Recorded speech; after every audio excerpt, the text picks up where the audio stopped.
രാത്രിയിൽ ദൈവവചനത്തിലേക്ക് ശ്രദ്ധയെ കൊണ്ടുപോകുമ്പോൾ ആധാരമായിട്ട് വായിക്കുന്ന വാക്യം ഫിലിപ്പിയർക്ക് എഴുതിയ ലേഖനം 3-ാമത്തെ അധ്യായത്തിൻ്റെ 14-ാമത്തെ വാക്യമാണ്. ഫിലിപ്പിയ ലേഖനം 3-ാമത്തെ അധ്യായത്തിൻ്റെ 14-ാമത്തെ വാക്യം. ഒന്ന് ഞാൻ ചെയ്യുന്നു പിമ്പിലുള്ളത് മറന്ന് മുമ്പിലുള്ളതിനെ ആഞ്ഞും കൊണ്ട് ക്രിസ്തുവേശുവിൽ ദൈവത്തിന്റെ പരമവിളിയുടെ വിരുദിനായി ലാക്കിലേക്ക് ഓടുന്നു. ഒരു വലിയ ലക്ഷ്യത്തെക്കുറിച്ച് നയം പ്രഖ്യാപിക്കപ്പെടുന്ന ധന്യകരമായ വാക്യങ്ങൾ. BC 357 മാസിഡോണിയയിലെ മഹാനായ അലക്സാണ്ടർ ചക്രവർത്തിയുടെ പിതാവ് ഫിലിപ്പ് രണ്ടാമനാൽ പണികഴിപ്പിക്കപ്പെട്ട റോമിലെ കാരാഗ്രഹത്തിൽ AD 60-62 കാലഘട്ടത്തോട് അനുബന്ധിച്ച് തടവിലായിരിക്കുന്ന ധന്യനായ പൗലോസ്ലീഹ റോമൻ കാരാഗ്രഹത്തിൽ കിടന്നുകൊണ്ട് ഫിലിപ്പിയ സഭയോട് തൻ്റെ ലക്ഷ്യം പ്രഖ്യാപിക്കുന്ന ഭാഗമാണല്ലോ വായിച്ചത്. ഒന്ന് ഞാൻ ചെയ്യുന്നു പിൻപിലുള്ളത് മറന്ന് മുൻപിലുള്ളതിനു വേണ്ടി ആഞ്ഞുകൊണ്ട് ക്രിസ്തുവേശുവിൽ ദൈവത്തിൻ്റെ പരമവിളിയുടെ ലാക്കിലേക്ക് വിരുദിനായി ഓടുന്നു. സ്കോപ്പോസ് എന്ന ഗ്രീക്ക് വാക്കിൻ്റെ അർത്ഥം ലക്ഷ്യം എന്നാണ്. എയിം, ഗോൾ, പർപ്പസ് എന്നൊക്കെ സൂചിപ്പിക്കുന്ന ആ വാക്യം. അദ്ദേഹം പറയാ, എനിക്ക് ജീവിതത്തിന് ഒരു ലക്ഷ്യമുണ്ട്. മഹാനായ ഒരു മനുഷ്യൻ പറഞ്ഞത് ഓർക്കുന്നു. ഒരു കച്ചവടക്കാരനെ സംബന്ധിച്ചിടത്തോളം ജീവിത ലക്ഷ്യം ലാഭമാണ്. ഒരു പടയാളിയെ സംബന്ധിച്ചിടത്തോളം ജീവിത ലക്ഷ്യം വിജയമാണ്. ഒരു വിദ്യാർത്ഥിയെ സംബന്ധിച്ചിടത്തോളം ജീവിത ലക്ഷ്യം ഉന്നതികളാണ്. ഒരു ദൈവവേദനെ സംബന്ധിച്ചിടത്തോളം ജീവിതത്തിൻ്റെ ലക്ഷ്യം ക്രിസ്തുവിൻ്റെ വലിയ സാമീപ്യമാണ്. സ്തോത്രം. ദൈവോർപ്പിക്കുക, ഒന്ന് ഞാൻ ചെയ്യുന്നു പിൻപിലുള്ളത് മറന്ന് മുൻപിലുള്ളതിന് വേണ്ടി ആഞ്ഞും കൊണ്ട് ക്രിസ്തുവേശുവിൽ ദൈവത്തിൻ്റെ പരമവിളിയുടെ ലാക്കിലേക്ക് വിരുദിനായി ഓടുന്നു. ശ്രമകരമായി, സ്ഥിരതയോട്, അതിലെല്ലാം ഒരു ലക്ഷ്യബോധത്തോടു കൂടെയുള്ള ഒരു യാത്ര. ശരിക്കും ലക്ഷ്യമില്ലാതെ വന്നാൽ, സദൃശവാക്യം 29-ാം അധ്യായത്തിൻ്റെ 18-ാം വാക്യം പറയുന്നത് അതിനെക്കുറിച്ച് തന്നെയാണ്. വെളിപ്പാടില്ലാത്തിടത്ത് എന്ന മലയാളത്തിൽ പറഞ്ഞിരിക്കുന്നതെങ്കിലും അതിൻ്റെ മൂലപദം അങ്ങനെ പറയുന്നത്, ലക്ഷ്യമില്ലാത്തിടത്ത് ജനം മര്യാദ കെട്ട് നടക്കും. തീർച്ചയായിട്ടും ബോഡി ബിൽഡേഴ്സൊക്കെ ഡയറ്റ് എടുക്കുന്ന ഒരു കാലത്താണ് നമ്മൾ ജീവിക്കുന്നത്, അല്ലേ? എന്തിനു വേണ്ടിയാ? അവർക്കൊരു ലക്ഷ്യമുണ്ട്. ശരീരഭാരം ഇത്ര ആക്കണം. ഒളിമ്പിക്സ് പോലുള്ള പ്രധാനപ്പെട്ട ഇവൻറ്റുകളിലേക്കൊക്കെ വരുമ്പോഴത്തേന് ആ ലക്ഷ്യം പൂർത്തീകരിക്കപ്പെടാൻ പറ്റാത്ത ചില ഗ്രാമുകളൊക്കെ ശരീരത്തിൻ്റെ ഭാരം കൂടുമ്പോഴത്തേന് ആ രാത്രി മുഴുവൻ ഓടുകയും ആ രാത്രി മുഴുവൻ വലിയ എക്സസൈസുകളൊക്കെ ചെയ്തിട്ട് ആ ടാർഗറ്റ് അച്ചീവ് ചെയ്യുവാനായിട്ട് പരിശ്രമിക്കുന്ന ആളുകളെ നാം ശ്രദ്ധിക്കാറുണ്ട്. അവരാണ് ജീവിതത്തിൽ ഉന്നത വിജയത്തിലേക്ക് സ്വാഭാവികമായിട്ട് എത്തിച്ചേരുവാൻ സാധ്യതയുള്ളത്. ക്രിസ്തു ജീവിതത്തിനൊരു ലക്ഷ്യം വേണം പ്രിയപ്പെട്ടവരെ. ലക്ഷ്യത്തെക്കുറിച്ച് പറയുമ്പോൾ എനിക്ക് മറ്റാരേക്കാളും അതിന് മാതൃകയായിട്ട് പറയാൻ പറ്റുന്നത് ഞാൻ പ്രസംഗിക്കുന്ന നസ്രത്തുകാരനായ യേശുവിനെ കുറിച്ച് തന്നെയാണ്. മൈൽസ് മൺറോ എന്ന് പറയുന്ന ആ മഹാനായ മനുഷ്യനൊരിക്കൽ പറഞ്ഞു, ജീവിതത്തിലെ ഏറ്റവും വലിയ ദുരന്തം മരണമൊന്നുമല്ല, മറിച്ച് ലക്ഷ്യമില്ലാത്ത ജീവിതവും തെറ്റായ ധാരണകളുമാണ് ജീവിതത്തിലെ ഏറ്റവും വലിയ അപകടം. ലക്ഷ്യത്തെക്കുറിച്ച് സംസാരിക്കുമ്പോൾ മറ്റാരേക്കാളും മാതൃകയാക്കാൻ പറ്റുന്നത് ആ നസ്രത്തുകാരനെയാണ്. യോഹന്നാൻ്റെ സുവിശേഷം 4-ാമത്തെ അധ്യായത്തിൻ്റെ 34-ാമത്തെ വാക്യത്തിൽ അദ്ദേഹം തൻ്റെ നയം വ്യക്തമാക്കുകയാണ്. തൻ്റെ ലക്ഷ്യം പ്രകടമാക്കുകയാണ്. തൻ്റെ ലക്ഷ്യം വെളിപ്പെടുത്തുകയാണ്. 4:34 യോഹന്നാൻ അദ്ദേഹം പറയാ, എന്നെ അയച്ചവൻ്റെ ഇഷ്ടം ചെയ്ത് അവൻ്റെ പ്രവൃത്തി തികയ്ക്കുന്നതാണ് എൻ്റെ ആഹാരം.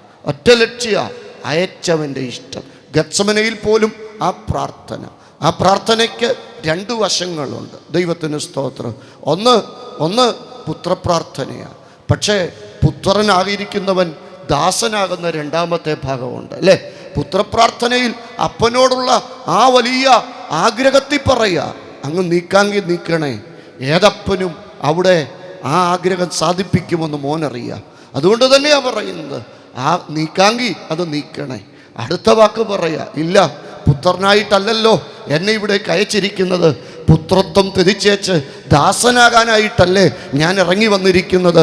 അതുകൊണ്ട് ദാസൻ പറയുക, യജമാനനെ വേണ്ട, എൻ്റെ ഇഷ്ടമൊന്നും വേണ്ട, അങ്ങയുടെ ഇഷ്ടം മാത്രം മതി. ഇന്ന് രാത്രികാലം ചില ലക്ഷ്യങ്ങൾ പൂർത്തീകരിക്കുവാൻ വേണ്ടി ദാസരൂപമെടുത്ത് ഒരുവനാ നമ്മുടെ മാതൃകയെങ്കിൽ, എൻ്റെ പൊന്നുപ്രിയപ്പെട്ടവരെ, നിത്യത എന്ന ലക്ഷ്യത്തിന് വേണ്ടി ദാസരൂപം എടുക്കുവാൻ തയ്യാറായാൽ അവിടെയാണ് നമ്മുടെ ക്രിസ്ത്യ ജീവിതം വിജയിക്കുന്നത്. അയച്ചവൻ്റെ ഇഷ്ടം. രോഗികളെ സൗഖ്യമാക്കിയതും ഭൂതങ്ങളെ പുറത്താക്കിയതും മരിച്ചവരെ ഉയർപ്പിച്ചതും ആളുകളെ തൊട്ടു സുഖപ്പെടുത്തിയതും ആളുകളെ ചേർത്ത് പിടിച്ചതും എല്ലാം ലക്ഷ്യം പൂർത്തീകരിക്കാൻ വേണ്ടിയാണ്. അങ്ങത് ചെയ്തപ്പോഴത്തേന് ആളുകൾ പറഞ്ഞു, കണ്ടോ മശിക. മറ്റു ചിലർ പറഞ്ഞു മോശ, വേറെ ചിലർ പറഞ്ഞു അല്ല ഏലിയാവ, വേറെ ചിലർ പറഞ്ഞു മരിച്ച യോഹന്നാൻ ഉയർത്തെഴുന്നേറ്റ് വന്നതാ. ഇങ്ങനെ ഓരോരുത്തരും അഭിപ്രായങ്ങൾ പറഞ്ഞു. പലരും അഭിപ്രായം പറഞ്ഞപ്പം തൻ്റെ മാറിൻ്റെ ചൂടനുഭവിക്കുന്ന ആളുകളോട് ചോദിച്ചു, നിങ്ങൾക്കെന്നാ തോന്നുന്നു? അവർ മത്തായി 16:13 പറഞ്ഞു. അതും ആ കൂട്ടത്തിൽ പത്രോസാ ചാടിക്കയറി പറഞ്ഞത്. എന്താ പറഞ്ഞത്? നീ മറ്റാരുമല്ല, നീ ജീവനുള്ള ദൈവത്തിൻ്റെ പുത്രനായ ക്രിസ്തുവാ. അത് കേട്ടപ്പോഴത്തേന് ശിമോനോട് പറയാ, ശിമോനെ നീ ഭാഗ്യവാനാടാ, നിനക്കിത് വെളിപ്പെടുത്തിയത് ജഡരക്തങ്ങളല്ല, നിനക്കിത് വെളിപ്പെടുത്തിയത് സ്വർഗസ്ഥനായ എൻ്റെ പിതാവാ. ഇത് നിത്യതയുടെ വെളിപ്പാടാ. അല്ലെങ്കിലും നിത്യതയുടെ വെളിപ്പാടുള്ളവന് മാത്രമേ ഭൂമിയിൽ ജയകരമായ ഒരു ക്രിസ്ത്യ ജീവിതം ചെയ്യാൻ പറ്റത്തുള്ളൂ. നിത്യതയുടെ വെളിപ്പാടില്ലാത്ത ശുശ്രൂഷകൻ ശുശ്രൂഷയിൽ വിജയിക്കത്തില്ല. നിത്യതയുടെ വെളിപ്പാടില്ലാത്ത വിശ്വാസി ജീവിതത്തിൽ വിജയിക്കത്തില്ല. ഒരാൾ ഏറ്റവും പ്രധാനമായിട്ട് പ്രാപിക്കേണ്ട വെളിപ്പാട് നിത്യതയുടെ വെളിപ്പാടാ. 10-50 വർഷം വേല ചെയ്തു എന്നുള്ളതല്ല വിഷയം. എത്ര നാൾ ജീവിച്ചാലും നിത്യതയുടെ വെളിപ്പാട് പ്രാപിക്കുക എന്നുള്ളതാണ് വിഷയം. അപ്പം കർത്താവ് പറഞ്ഞു, നിനക്കിത് വെളിപ്പെടുത്തി തന്നത് സ്വർഗസ്ഥനായ എൻ്റെ പിതാവ്. കർത്താവിന് സന്തോഷമായി, കർത്താവിന് ധൈര്യമായി. 3.5 വർഷം ഇവരുടെ കൂടെ നടന്ന ശ്രമങ്ങളൊന്നും പാഴായിട്ടില്ല. അയ്യോ, ഒരു സുവിശേഷകനെ സംബന്ധിച്ചിടത്തോളം, ഒരു അഭിഷക്തനെ സംബന്ധിച്ചിടത്തോളം, ദർശനമുള്ളൊരു ദൈവാസനെ സംബന്ധിച്ചിടത്തോളം, ഒരു സഭാ ശുശ്രൂഷകനെ സംബന്ധിച്ചിടത്തോളം അദ്ദേഹത്തിൻ്റെ ഏറ്റവും വലിയ കൊതി എന്താണെന്നറിയോ? മറ്റൊന്നുമല്ല, അദ്ദേഹം ശുശ്രൂഷിക്കുന്ന ദൈവമക്കൾ നിത്യതയുടെ വെളിപ്പാട് പ്രാപിക്കുക എന്നുള്ളതാ. സ്തോത്രം. കർത്താവ് അവിടെ വിജയിച്ചെന്ന് തനിക്ക് തോന്നി. അതുകൊണ്ട് തന്നെയാ അവരെ ചേർത്ത് പിടിച്ചേച്ച് അവിടുന്ന് പറയുക, ഇനിയും സംഭവിക്കുവാൻ പോകുന്ന പീഡാസഹനങ്ങളെ കുറിച്ച് പറയുക, ഗത്സമനയിൽ സഹിക്കാൻ പോകുന്ന പങ്കപ്പാടുകളെ കുറിച്ച് പറയുക. അപ്പോഴാണ് നിത്യതയുടെ വെളിപ്പാടുണ്ടെന്ന് പറയുന്നവർ പറയുക, നിനക്കത്. അല്ലെങ്കിൽ അങ്ങനെ മാങ്ങയോടടുക്കുമ്പോഴാ, അണ്ടിയോടടുക്കുമ്പോഴാണ് അതിൻ്റെ പുളി എന്ത് ചെയ്യുന്നത് മനസ്സിലാകുന്നല്ലേ? മാങ്ങണ്ടിയോടടുക്കും. എനിക്കറിയത്തില്ല ആ മലയാളം ഇവിടെ ശരിയാണോ എന്ന്.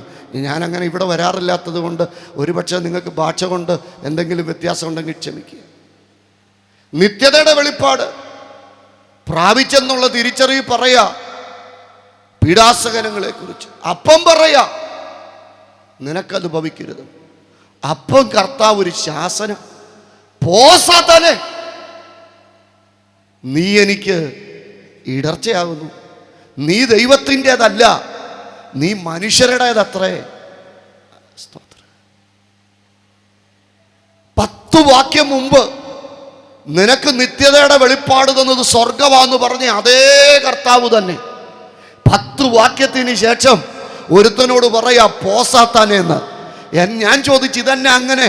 അന്നേരം എന്നോട് പറയാ, എൻ്റെ ലക്ഷ്യത്തിന് തടസ്സമായി നിൽക്കുന്ന എല്ലാത്തിനോടും നോ പറയാനുള്ള ഒരാർജവത്വം ഉണ്ടെങ്കിൽ മാത്രമേ എൻ്റെ ക്രിസ്തീയ ജീവിതം വിജയിക്കത്തുള്ളൂ. എത്ര പേർക്ക് കാര്യം പിടികിട്ടുന്നുണ്ട്? എൻ്റെ ശുശ്രൂഷയ്ക്ക് തടസ്സമായി എൻ്റെ ക്രിസ്ത്യ വേണ്ട, ശുശ്രൂഷയൊക്കെ മാറ്റിവെക്ക്. എൻ്റെ ദൈവം എന്നെ ചോര കൊണ്ട് വീണ്ടെടുത്ത് എന്നെ ഏൽപ്പിച്ചിരിക്കുന്ന ആ നിത്യതയുടെ ദർശനത്തിന് തടസ്സമായി എന്നെ സ്വാധീനിക്കാൻ വരുന്ന സകലത്തിനോടും നോ പറയാൻ, പോന്ന് പറയാൻ ഞാൻ ഇന്ന് രാത്രി പിടിക്കുന്ന മക്കളെയൊക്കെ ചലഞ്ച് ചെയ്യുക. നിങ്ങളുടെ ക്രിസ്ത്യ ജീവിതത്തിന് നേരെ കടന്നു വരുന്ന പാട്ടുകാരൻ പറയുന്ന പോലെ മണ്ണെ പ്രതി മാണിക്യം വിടത്തില്ല. യെരൂശലേം പുത്രിമാരന്റെ ചുറ്റും നിന്ന് രാവകളന്റെ പ്രിയനോടുള്ള സ്നേഹത്തെ കവരാനായിട്ട് എന്തെല്ലാം പറഞ്ഞാലും ശൂനേമി പറയും, ശലോമോനെ, നിന്നെ പോലെ 10,000 ശലോമോന്മാർ നിരന്നു നിന്നാലും അവരെക്കാൾ എൻ്റെ പ്രിയൻ വിശേഷതയുള്ളവനാ, എൻ്റെ പ്രിയൻ വെണ്മയും ചുമപ്പുള്ളവനാ. നമ്മുടെ കർത്താവായ യേശു ക്രിസ്തുവിന്റെ സ്നേഹത്തിൽ നിന്ന് നമ്മെ വേർതിരിക്കുവാൻ ആർക്ക് കഴിയും? സ്തോത്രം, സ്തോത്രം, സ്തോത്രം, സ്തോത്രം. വാഴ്ചകൾക്കോ അധികാരങ്ങൾക്കോ ഉള്ളതിനോ വരുന്നതിനോ ഒന്നും ദൈവത്തിന് സ്തോത്രം എൻ്റെ ലക്ഷ്യത്തെ തടുക്കുവാൻ സാധ്യമല്ല. കർത്താവ് പറഞ്ഞു, പത്രോസേ, നീ ഇപ്പം ചിന്തിച്ചത് മനുഷ്യരുടേതാ, പക്ഷെ ഞാൻ പറയുന്നത് ദൈവത്തിൻ്റെതാ. അപ്പൊ രണ്ട് കാഴ്ചപ്പാട് ക്രിസ്ത്യ ജീവിതത്തിലുണ്ട് കേട്ടോ. മനുഷ്യരുടെ കാഴ്ചപ്പാടുണ്ട്, ദൈവത്തിൻ്റെ കാഴ്ചപ്പാടുണ്ട്.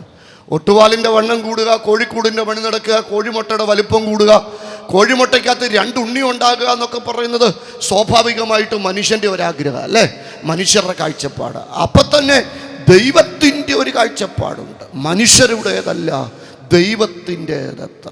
ശരിക്കും രണ്ട് കൂട്ടരുടെ നിരവധി മാതൃകകൾ ബൈബിളിൽ നമുക്ക് മനസ്സിലാക്കാൻ കഴിയും.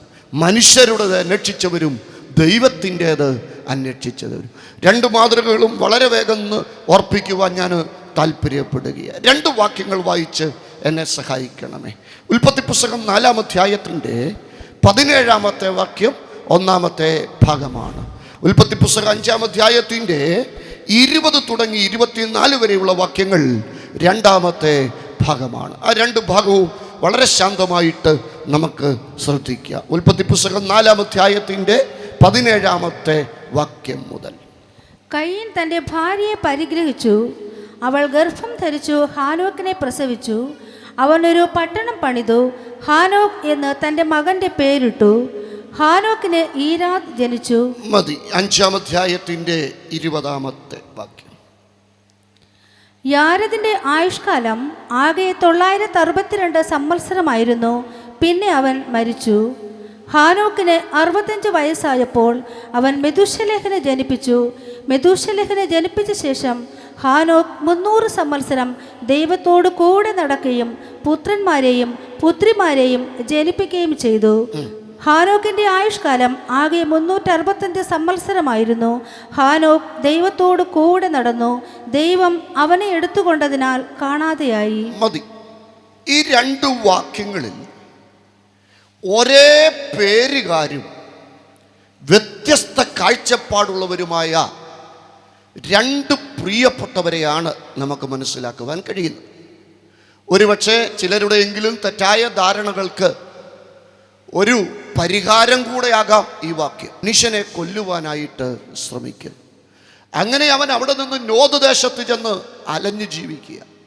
അലഞ്ഞു ജീവിക്കുന്ന ഹാനോക്ക് ഒടുവിൽ തീരുമാനിച്ചു, എനിക്കെൻ്റെ പേര് നിലനിർത്തണം. അങ്ങനെ ഹാനോക്ക് അവന് വിവാഹം കഴിച്ച് ഒരു കുഞ്ഞുണ്ടായപ്പോൾ ആ കുഞ്ഞിന് പേരിട്ടു. കുഞ്ഞിൻ്റെ പേരാണ് ഹാനോക്ക്. ഹാനോക്കിൻ്റെ പേര് നിലനിർത്താനായിട്ട് അവനൊരു പട്ടണം പണിതു. അങ്ങനെ ഒരു പട്ടണമൊക്കെ പണിതിട്ട് ആ പട്ടണത്തിന് പേരിട്ടു. എന്താ? ഹാനോക്ക്. ശ്രദ്ധിക്കണം, ചിലർ വണ്ടി മേടിക്കുമ്പം പിള്ളേരുടെ പേരിടുന്നത് പോലെ, അല്ലെ ചിലർ വീട് വെക്കുമ്പം പിള്ളേരുടെ പേരിടുന്നത് പോലെ, അല്ലെങ്കിൽ ചിലർ എന്തെങ്കിലും ഒരു സ്ഥാപനം തുടങ്ങുമ്പോൾ പിള്ളേരുടെ പേരിടുന്നത് പോലെ ഇവിടെ അവൻ എന്ത് ചെയ്തെന്നറിയാവോ? പേര് നിലനിർത്താൻ പട്ടണത്തിന് പേരിട്ടു. എന്ത്? ഹാനോക്ക്.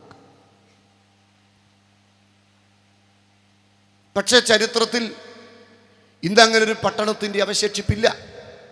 അല്ലേലും അങ്ങനെ മനുഷ്യൻ പേര് നിലനിർത്താൻ എന്തെല്ലാം ചെയ്താലും അതെല്ലാം തകർന്ന് തരിപ്പണമായി പോകത്തേ ഉള്ളൂ. അതുകൊണ്ട് ഞാൻ ഓർപ്പിക്കുക, സ്വന്തമായിട്ട് സെൽഫ് പ്രൊമോഷൻ ചെയ്യരുത്. അതിനി പാസ്റ്റർമാരാണേലും ചെയ്യരുത്. റീൽസും എടുത്ത് ഫേസ്ബുക്കിൽ വിട്ട് അതിലൂടെ എന്തേലും അറ്റവും ഫോട്ടോയും മുക്കും മൂലയും ഒക്കെ കാണിച്ച് ഞാൻ വലിയ പുള്ളിയാണെന്ന് കാണിക്കാനായിട്ട് ശ്രമിക്കുന്ന എല്ലാ ശ്രമങ്ങളും ഹാനോക്കിൻ്റെ കൂട്ട് അവസാനിക്കും, ഇല്ലാതാകും. പേര് നിലനിൽക്കത്തില്ലെന്ന് മാത്രമല്ല, അഡ്രസ്സും അടിവേരുമില്ലാതെ തകർന്ന് തരിപ്പണാകും. എനിക്കറിയാം, സ്തോത്രം പറയാൻ പറ്റിയൊരു വകുപ്പല്ല ഞാൻ ഈ പറയുന്നത്. കാരണം എല്ലാവരുടെയും പ്രശ്നം പേരാണല്ലോ. സ്തോത്രം. ഈ പുള്ളി ഇൻസ്റ്റഗ്രാമിൽ റീലിടുമ്പം പേര് നിലനിർത്താൻ പല പരിപാടിയും ചെയ്യുമ്പോൾ, ലൈവ് ചെയ്യുമ്പോൾ വേണ്ട മറ്റൊരുത്തൻ. അതാരാ? ശേത്ത്. ഷേത്തിൻ്റെ 5-ാം തലമുറക്കാരൻ ഹാനോക്ക്. പേര് ഹാനോക്കെന്ന് തന്നെയാണ്. പുള്ളി തീരുമാനിച്ചു മോനുണ്ടായപ്പം പേര് നിലനിർത്താനുള്ള വഴി പട്ടണം പണിയൊന്നുമല്ല, പേര് നിൽക്കണോ, ദൈവത്തോടൊപ്പം നടക്കണം. ദൈവത്തോടൊപ്പം നടക്കുന്നവൻ്റെ ജീവിതം മാറും, ദൈവത്തോടൊപ്പം നടക്കുന്നവൻ്റെ ചരിത്രം മാറും. ഞാൻ ഹാനോക്കിനോട് ചോദിച്ചു, ഈ വെളിപ്പാട് ആരാ ഹാനോക്ക് നിനക്ക് തന്നത്? അപ്പോൾ ഹാനോക്കിനോട് പറഞ്ഞു, ഇത് പിതാക്കന്മാരുടെ കാലം മുതൽ ഞങ്ങൾക്ക് ദൈവം തന്നിവര് ദർശനമാണ്. ഞങ്ങളുടെ അപ്പൻ്റെ ജ്യേഷ്ഠൻ പട്ടണം പെട്ടത് അഡ്രസ്സില്ലാതെ കുടുംബക്കല്ലറ അടിവേരും തോണ്ടി ജീവിതം തകർന്നില്ലാതായപ്പോൾ എൻ്റെ വല്യപ്പൻ, എൻ്റെ 5-ാം തലമുറയ്ക്ക് അപ്പുറത്തുള്ള അപ്പൻ, അദ്ദേഹത്തിന് മനസ്സിലായി പേര് നിലനിർത്തുന്നത് അതിനുവേണ്ടി ചെയ്യുന്ന എല്ലാ ശ്രമങ്ങളും, ദൈവത്തെ കൂടാതെയുള്ള എല്ലാ ശ്രമങ്ങളും പരാജയമാണെന്ന് മനസ്സിലായത് കൊണ്ട് അദ്ദേഹത്തിനൊരു തലമുറ ഉണ്ടായപ്പോൾ അദ്ദേഹം ഒരു കാര്യം തീരുമാനിച്ചു. എന്താ തീരുമാനിച്ചത്? ഷേത്തിന്റെ മകൻ ഏനോഷിന്റെ കാലഘട്ടത്തിൽ അവനൊരു കാര്യം തീരുമാനിച്ചു. ഉൽപ്പത്തി 4:26 എന്താ ചെയ്ത കാര്യം? ഉൽപ്പത്തി 4:26 അവന്റെ കാലത്ത് യഹോവയുടെ നാമത്തിലുള്ള ആരാധന തുടങ്ങി.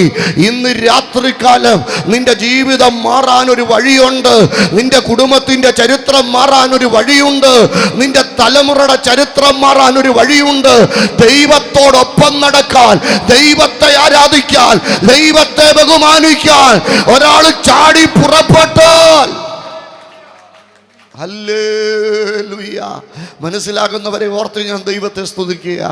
എത്രയോ കൃത്യമായ ജീവിതാനുഭവങ്ങളാ ഇതിനോടൊക്കെയുള്ള ബന്ധത്തിൽ എനിക്ക് വ്യക്തിപരമായി ഓർപ്പിക്കുവാനുള്ളത്. ഷേത്ത്, ഏനോഷ്, കേനാന്, യാരോദ്, ഹാനോക്ക് ദൈവത്തോടൊപ്പം നടക്കാൻ തീരുമാനിച്ചപ്പം തലമുറയുടെ ആയുസ് പോലും ദൈവം വർദ്ധിപ്പിക്കുക. അതുമാത്രമാണോ? അതിനപ്പുറത്തൊരു ലാമക്ക്. അത് കയീൻ്റെ 5-ാം തലമുറക്കാരൻ ലാമാക്കിൻ്റെ കൂട്ടല്ല. കയീൻ്റെ 5-ാം തലമുറക്കാരൻ ലാമാക്ക് പ്രതിയോഗിയാ, പ്രതികാരത്തിൻ്റെ ആളാ. അവൻ്റെ കാലഘട്ടത്തിൽ ആയുധവും പ്രതികാരവും ഒക്കെ ആരംഭിക്കുന്നത്. പക്ഷേ ഇവിടെ ഒരു ലാമാക്ക്, ആ ലാമാക്കിനൊരു വെളിപ്പാട് കിട്ടുകയാ. ഷേത്തിൻ്റെ 6-ാം തലമുറക്കാരൻ 7-ാം തലമുറക്കാരൻ ലാമാക്കിനൊരു വെളിപ്പാട്. എന്താ വെളിപ്പാട്? ഈ ഭൂമി നശിക്കാൻ പോകുന്നതാ, ഇത് പ്രളയത്തിനകത്ത് അകപ്പെട്ടു പോകാൻ പോകുന്ന ഭൂമിയാ. അതുകൊണ്ട് തന്നെ ഈ ഭൂമിയെ ആശ്വസിപ്പിക്കുന്ന ഒരു തലമുറ, ഭൂമിക്ക് ആശ്വാസമാകുന്ന ഒരു തലമുറ. എത്ര വലിയ വെളിപ്പാടാ! ഭൂമിക്ക് ഭാരമാകുന്ന തലമുറയല്ല, ഭൂമിയെ ആശ്വസിപ്പിക്കുന്ന തലമുറ. ഹലോ, ചെമ്പൂരുള്ള മനുഷ്യരോടൊക്കെ ഞങ്ങൾ പറയുകയാ, ബൈബിൾ ഒരാളെ സ്വാധീനിച്ചാൽ അവരുടെ തലമുറകൾ ഭൂമിക്ക് ഭാരമാകത്തില്ല, ഭൂമിക്ക് ശാപമാകത്തില്ല, നാടിന് ശാപമാകത്തില്ല. ബൈബിൾ ഒരുവനെ ആശ്വസിപ്പിക്കാൻ, ബൈബിൾ ഒരുവൻ കയ്യിലെടുത്താൽ അവന്റെ തലമുറ നാടിന് അനുഗ്രഹമായി മാറും. ഹല്ലേലൂയ. ഭൂമിയെ ആശ്വസിപ്പിക്കുന്ന തലമുറ മാത്രമാണോ? അവൻ്റെ തലമുറ പ്രളയാനന്തര ഭൂമിയെ അതിജീവിക്കുക. അവൻ്റെ തലമുറ കൃപയുടെ വെളിപ്പാട് പ്രാപിക്കുക. അവൻ്റെ തലമുറ കാലഘട്ടത്തെ ജയിക്കുക. ഇത് വല്ലാതെ കാർമേഘം ഇരുണ്ടുമൂടിയ ഭൂമിയാണെന്ന് നമുക്കെല്ലാവർക്കും നന്നായിട്ടറിയാം. യഥാർത്ഥത്തിൽ ഇന്നലെ ഞാൻ ഓർപ്പിച്ചതുപോലെ 20-ാം നൂറ്റാണ്ടിൽ നിന്ന് മനുഷ്യൻ 21-ാം നൂറ്റാണ്ടിലേക്ക് കാലെടുത്ത് കുത്തിയിട്ട് ആകപ്പാട് 25 വർഷമായിട്ടുള്ളൂ. ഈ 25 വർഷത്തിനകത്ത് എന്തെല്ലാം പ്രതിസന്ധികൾ വെളിപ്പെടുന്ന ഒരു ലോകത്തിലാണ് നാം ജീവിക്കുന്നത്. 2000-ന് ശേഷമല്ലേ മേഘവിസ്ഫോടനം എന്ന വാക്ക് നമ്മൾ കേൾക്കുന്നത്? 2000-ന് ശേഷമല്ലേ ഓസോൺ പാളിയുടെ സുഷിരത്തെക്കുറിച്ച് നമ്മൾ അറിയുന്നത്? 2000-ന് ശേഷമല്ലേ ഹിമാലയൻ മഞ്ഞുമല ഉരുകുന്നതിനെ കുറിച്ച് നമ്മൾ അറിയുന്നത്? 2000-ന് ശേഷം ഉണ്ടായിട്ടുള്ള ഏത് ഭൂകമ്പങ്ങളും എടുത്തു നോക്കിക്കോ, റിക്ടർ സ്കെയിലിൽ 8-ൽ അധികം രേഖപ്പെടുത്തിയ ഭൂകമ്പങ്ങൾ മാത്രമേ 2000-ന് ശേഷം ഉണ്ടായിട്ടുള്ളൂ. 2000-ന് ശേഷം 1-2 വൈറസുകളല്ല, ഏകദേശം 17 വൈറസുകൾ മാറി മാറി ആക്രമിച്ച ഒരു ഭൂമിയിലാണ് ഞാനും നിങ്ങളും ഇപ്പം ജീവിക്കുന്നത്. SARS, MERS, Nipah, anthrax, Ebola, ക്രാന്തിപ്പശു, പന്നിപ്പനി, പക്ഷിപ്പനി yellow fungus, black fungus, norovirus, Zika virus തുടങ്ങി 215 രാജ്യങ്ങളെ മുഖം മൂടി അണിയിച്ച കോവിഡ് ഉൾപ്പെടെ 17 വൈറസുകൾ അനന്തതയുടെ അഗാധതയിൽ നിന്ന് അടിച്ചുയർന്ന് ഞൊരഞ്ഞ് പതഞ്ഞ് തീരത്തണയുന്ന തിരമാല പോലെ മനുഷ്യകുലത്തിന് നേരെ കടന്നുകയറ്റം നടത്തിയ ഒരു കലികാലം. എൻ്റെ പ്രിയപ്പെട്ടവരെ, ശാസ്ത്രം തന്നെ പറയുന്നു ഈ ലോകം ഇങ്ങനെ അധികകാലം മുന്നോട്ട് പോകത്തില്ല. ബൈബിൾ പറയുന്നതിനെ ശാസ്ത്രം അംഗീകരിച്ചു കൊണ്ടിരിക്കുന്ന ഒരു ലോകത്തിൽ നാം ജീവിക്കുക. ഈ ലോകം ഇങ്ങനെ അധികകാലം മുന്നോട്ട് പോകത്തില്ല. ആർക്കാ പ്രളയാനന്തര ഭൂമിയെ അതിജീവിക്കാൻ പറ്റുന്നത്? കൃപ ലഭിച്ച നോഹമാർക്ക് മാത്രമേ പ്രളയാനന്തര ഭൂമിയെ അതിജീവിക്കാൻ കഴിയത്തുള്ളൂ. അവർക്ക് മാത്രമേ അരാരാത്തിൽ ഉറയ്ക്കുവാൻ കഴിയത്തുള്ളൂ. അതുകൊണ്ട് ഇന്ന് രാത്രി എനിക്ക് സ്നേഹത്തോട് ഓർപ്പിക്കാനുള്ള സന്ദേശം ഇതാ: ദൈവത്തോടൊപ്പം നടക്കാൻ തീരുമാനിക്ക്. ബൈബിളിൽ 2 ഹാനോക്കുമാർ. ഒന്ന്, പേര് നിലനിർത്താൻ പരിശ്രമിച്ച ഹാനോക്ക്. അവനും പട്ടണവും അവൻ്റെ തലമുറയും ഇല്ലാതായി. അതേസമയം തന്നെ ദൈവത്തോടൊപ്പം നടക്കാൻ തീരുമാനിച്ചവൻ. ഒരു കാര്യം ഓർത്തോണം, ഞാൻ ഇത്രയും നേരം പറഞ്ഞതിൻ്റെ ആകത്തുക, ഒരുത്തൻ ദൈവത്തോടൊപ്പം നടക്കാൻ തീരുമാനിച്ചാൽ അതിൻ്റെ അനുഗ്രഹം വെളിപ്പെടുന്നത് അവനെക്കാട്ടിലപ്പുറത്ത് അവൻ്റെ തലമുറയ്ക്കാ. സ്തോത്രം. അങ്ങനാണെങ്കിൽ ദൈവത്തോട് ഇടങ്കേടായിട്ട് ഒരുത്തൻ ജീവിച്ച തലമുറയെ ബാധിക്കും. ഉറപ്പാ, തലമുറയെ ബാധിക്കും. എന്നായെല്ലാം മൂലധനം ഉണ്ടെങ്കിലും, എത്രയെല്ലാം ഇൻവോൾവ്മെൻ്റ് ഉണ്ടെങ്കിലും, എന്തെല്ലാം ഇൻഫ്രാസ്ട്രക്ചർ ഉണ്ടെങ്കിലും, ദൈവത്തോടൊപ്പം നടക്കാത്തത് അത് തലമുറയെ ബാധിക്കും. എത്ര തെളിവുകളാണ് ബൈബിളിലുള്ളത്. പ്രത്യേകിച്ചും ബൈബിളിലെ പഴയ നിയമത്തിലെ പ്രവചന പുസ്തകങ്ങൾ. അതിൽ എന്നെ ഏറ്റവും കൂടുതൽ സ്വാധീനിച്ചിട്ടുള്ള ഒരു പ്രവചന പുസ്തകം യോവേൽ പ്രവചനമാണ്. യോവേൽ എന്ന വാക്ക് 2 വാക്കിൽ നിന്നാണ് ഉണ്ടായത്. ഒന്ന് യാവേ, 2 ബേൽ. യാവേ എന്ന വാക്കിൻ്റെ അർത്ഥം യഹോവ. ബേൽ എന്ന് പറഞ്ഞാൽ ആ വാക്കിൻ്റെ അർത്ഥം ദൈവം. യോവേൽ എന്ന് പറഞ്ഞാൽ ആ വാക്കിൻ്റെ അർത്ഥം യഹോവ തന്നെ ദൈവം. പ്രവാചകൻ ഒറ്റ കാര്യമാണ് പറയാനുള്ളത്: ദൈവമാണ് ദൈവം, നിങ്ങൾ ദൈവത്തിങ്കിലേക്ക് മടങ്ങി വരിക. ആരോട് അദ്ദേഹം പ്രവചിക്കുന്നത്? യോവേൽ പ്രവചനം എഴുതുന്ന കാലഘട്ടത്തിലെ ആ ചരിത്രം പഠിക്കുമ്പോൾ ഓൾഡ് ടെസ്റ്റ്മെന്റ് ഹിസ്റ്ററി പറയുകയാണ്, യോവേൽ പ്രവചനം എഴുതുന്ന കാലഘട്ടത്തിലെ രാജാവിൻ്റെ പേര് യോവാശ് എന്ന. യോവാശിൻ്റെ ചരിത്രം ആരംഭിക്കുന്നത് 2 ദിനവൃത്താന്തം 24-ലാണ്. യോവേൽ പ്രവചനത്തിൻ്റെയും യോവാശിൻ്റെയും ചരിത്രം വളരെ കൃത്യമായ ചില സംഭവങ്ങളുടെ അടിസ്ഥാനത്തിൽ എഴുതപ്പെട്ടതാണ്. യോവാശ് ഭരിച്ചുകൊണ്ടിരിക്കുന്ന കാലഘട്ടം, ഇസ്രയേലിൽ 7-ാമത്തെ വയസ്സിൽ രാജാവായ ഒരു മനുഷ്യനായ യോവാശ് 40 സംവത്സരം അവൻ ഭരിച്ചു. പക്ഷെ അവൻ്റെ ഭരണകാലഘട്ടത്തിൽ ആദ്യമൊക്കെ അവൻ വിശ്വസ്തനും ഭക്തനുമായിരുന്നു. പക്ഷേ കുറച്ച് കഴിഞ്ഞപ്പോൾ യോവാശ് ദൈവത്തിൽ നിന്ന് അകന്നു. ദൈവവചനം അത് വളരെ കൃത്യമായിട്ട് പറയാം. നമ്മൾ ദൈവത്തെ ബഹുമാനിച്ചാൽ അതിൻ്റെ അനുഗ്രഹം വെളിപ്പെടുന്നത് നമ്മുടെ തലമുറയ്ക്കാണ്. അതേസമയം തന്നെ നമ്മൾ ദൈവസന്നിധിയിൽ ഉഴപ്പി അകന്നാൽ അതിൻ്റെ അപകടം വെളിപ്പെടുന്നത് 3-ാമത്തെയും 4-ാമത്തെയും തലമുറ വരെ ബാധിക്കും. അങ്ങനെ യോവാശിൻ്റെ 4 തലമുറകളിലേക്ക് നീണ്ടു നിൽക്കുന്ന ഒരു അപകടത്തെക്കുറിച്ച് സൂചന നൽകുന്ന പ്രവചനമാണ് യോവേൽ പ്രവചനം. യോവാശിൻ്റെ ഭരണകാലഘട്ടത്തിൽ ദേശത്തൊരു വെട്ടിക്കിളി ആക്രമണം. കാർമേഘം അന്തരീക്ഷത്തെ മൂടുന്നത് പോലെ വെട്ടിക്കിളി വന്ന് അന്തരീക്ഷത്തെ മൂടിയിട്ട് നിമിഷങ്ങൾക്കകത്ത് ഇസ്രയേലിലെ വിളവെല്ലാം വെട്ടിക്കിളി നശിപ്പിക്കുകയാണ്. ഈ സമയത്താണ് പ്രവാചകനായ യോവേൽ എഴുന്നേറ്റ് യോവാശിൻ്റെ അടുക്കൽ ചെന്നിട്ട് പറയുക, രാജാവേ, ഈ വെട്ടിക്കിളി ആക്രമണത്തിൻ്റെ കാരണം ഇത് ദൈവത്തിൻ്റെ പദ്ധതിയാണ്. നിങ്ങൾ ദൈവത്തിങ്കിൽ നിന്ന് അകന്നതാണ് ഇതിൻ്റെ കാരണം. നിങ്ങൾ ദൈവത്തിങ്കിലേക്ക് മടങ്ങി വരണം. ഈ നിങ്ങൾ ദൈവത്തിങ്കിലേക്ക് മടങ്ങി വന്നില്ലെങ്കിൽ ഒരു കൃഷിക്കാരൻ്റെ കൃഷിയിടത്തെ 4 ക്ഷുദ്രജീവികൾ നശിപ്പിക്കുന്നത് പോലെ ഇസ്രായേൽ എന്ന ദൈവത്തിൻ്റെ കൃഷിയെ അടുത്ത 4 സാമ്രാജ്യങ്ങൾ വന്ന് നശിപ്പിക്കും. വെട്ടിക്കിളി മിസ്രൈമിനെ കാണിക്കുക, പച്ചപ്പുഴു റോമിനെ കാണിക്കുക, തുള്ളൻ അശൂരിനെ കാണിക്കുക, വിട്ടില് മേദ്യ പാഴ്സിയെ കാണിക്കുക. ഈ സാമ്രാജ്യങ്ങൾ നിങ്ങളെ നശിപ്പിക്കുന്നതിന് മുമ്പ് നിങ്ങൾ ദൈവത്തിങ്കിലേക്ക് മടങ്ങി വരണം. പക്ഷേ ആ ദൈവികാലോചനയോട്, മടങ്ങിവരവിൻ്റെ സന്ദേശത്തോട് പ്രതികരിക്കുവാൻ യോവാശ് മനസ്സ് വെച്ചില്ല. അല്ലേലും അങ്ങനെ, ഇന്നും അങ്ങനെ തന്നെയാണ്. ഒരു നല്ല പ്രസംഗം, പ്രത്യേകിച്ചും മാനസാന്തര പ്രസംഗമാണെങ്കിൽ 2 കാര്യം സംഭവിക്കാൻ സാധ്യതയുണ്ട്. ഒന്നുകിൽ ന്യൂനപക്ഷം മാനസാന്തരത്തിലേക്ക് നയിക്കപ്പെടും, അല്ലെങ്കിൽ ഭൂരിപക്ഷം പ്രസംഗിക്കുന്നയാളിനെ തല്ലിക്കൊല്ലാനുള്ള ദേഷ്യത്തിൻ്റെ ഉടമകളായി മാറും. യോവാശും മടങ്ങി വരവിൻ്റെ സന്ദേശത്തോട് പ്രതികരിച്ചത് വളരെ ദേഷ്യത്തോടു കൂടെയാണ്. അതുകൊണ്ട് തന്നെ യോവാഷിൻ്റെ അകലിച്ചകൾ അവൻ്റെ തലമുറകളെ ബാധിക്കുക. എൻ്റെ പൊന്നു പ്രിയപ്പെട്ടവരെ, നമ്മളെടുക്കുന്ന ഏത് പ്രവർത്തികളും അത് തലമുറയെ ബാധിക്കുമെന്നുള്ള കാര്യം യാഥാർത്ഥ്യമാണ്. അതുകൊണ്ട് തന്നെ യോവാഷിൻ്റെ ചരിത്രം നിങ്ങൾ സൂക്ഷിച്ചു വായിക്കണം. 25 മുതൽ 28 വരെയുള്ള അധ്യായങ്ങൾ. 2 ദിനവൃത്താന്തം 25:2 യോവാഷിൻ്റെ മകൻ അമസ്യാവിനെ കുറിച്ചാണ് പറയുന്നത്. എന്താ വായിക്കുന്നത്? അവൻ യഹോവയ്ക്ക് പ്രസാദമുള്ളത് ചെയ്തു എങ്കിലും ഏകാഗ്ര ഹൃദയത്തോടെ അല്ലതാനും, അല്ലേ? അപ്പം അമസ്യാവ് ഏകാഗ്രതയില്ലാത്ത ആരാധനക്കാരനായി. ചിലരൊക്കെ പറയാറുണ്ട്, എൻ്റെ മോന് കുഴപ്പമൊന്നുമില്ല, പിന്നെ ഈ പിശാശിൻ്റെ പോരാട്ടം കൊണ്ട് ആരാധനയിൽ ഒരു ചിര. അയ്യോ, പിശാശിൻ്റെ പോരാട്ടമാണെങ്കിൽ വാട്സാപ്പിനോടൊക്കെ ഏകാഗ്രത, റീൽസ്, അവിടെ എല്ലാം നല്ല ഏകാഗ്രതയാണ്. എവിടെ മാത്രമേ ഉള്ളൂ കുഴപ്പം? എല്ലാ സാത്താൻ്റെ അക്കൗണ്ടിലോട്ട് കൊടുക്കരുതേ. 2-ാം തലമുറ 26:16, 2 ദിനവൃത്താന്തം 26:16. അവൻ ബലവാനായപ്പം അവൻ്റെ ഹൃദയം അവൻ്റെ നാശത്തിനായിട്ട് നിഗളിച്ചു. അപ്പം 2-ാം തലമുറ നിഗളിയായി മാറി. ആരഹങ്കാരിയായാലും കുഷ്ഠം പിടിക്കും. അതിന് ആരാണേലും, ഞാനാണേലും കൊള്ളാം, നിങ്ങളാണേലും കൊള്ളാം, അഹങ്കാരിയായിട്ട് ആര് മാറിയാലും കുഷ്ഠം പിടിച്ച് വികൃതരാകും.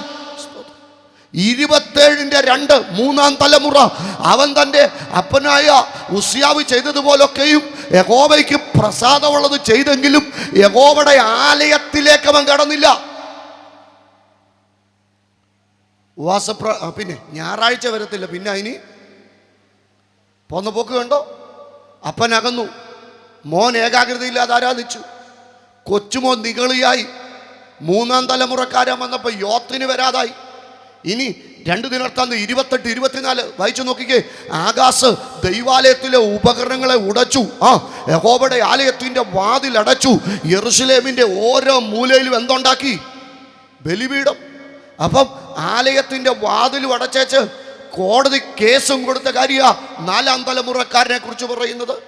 നമ്മുടെ ഏത് ഇൻവോൾവ്മെൻറ്റും, നമ്മുടെ ഏത് മനോഭാവവും, നമ്മുടെ ഏത് തീരുമാനവും നമ്മുടെ തലമുറകളെ ബാധിക്കാൻ സാധ്യതയുള്ളതാ. അതുകൊണ്ട് വളരെ ശാന്തമായി ഞാൻ ഓർപ്പിക്കുക, ഇതാ സുപ്രസാദകാലം, ഇതാ രക്ഷാദിവസം. ഇന്ന് നിന്റെ ദൈവത്തെ അറിയാൻ ദൈവം നിനക്ക് അനുവദിച്ചു തന്നിരിക്കുന്ന ഈ അവസരത്തെ മറ്റെന്തിൻ്റെയെങ്കിലും പേരിൽ കോംപ്രമൈസ് ചെയ്താൽ അത് തലമുറയെ ബാധിക്കാൻ സാധ്യതയുണ്ട്. എന്നും യോഗം നടത്തിയും എന്നും പ്രസംഗം കേട്ടും എന്നും പ്രസംഗത്തിന് മാർക്കിട്ടും പോകാമെന്ന് വിചാരിക്കരുത്. ലോക സംഭവങ്ങൾ യേശുവിൻ്റെ വരവിനെ വല്ലാതെ ബന്ധപ്പെടുത്തിക്കൊണ്ടിരിക്കുന്ന ഈ കാലത്ത് ഒരു സുവിശേഷകൻ എന്ന നിലയിൽ സ്നേഹത്തോടെ ഞാൻ ഓർപ്പിക്കുക, ഇത് നിങ്ങളുടെ രക്ഷയ്ക്കുതകുന്ന ദിവസമാകട്ടെ. ഇതാണ് സുപ്രസാദകാലം, ഇതാണ് നിങ്ങളുടെ രക്ഷാദിവസം.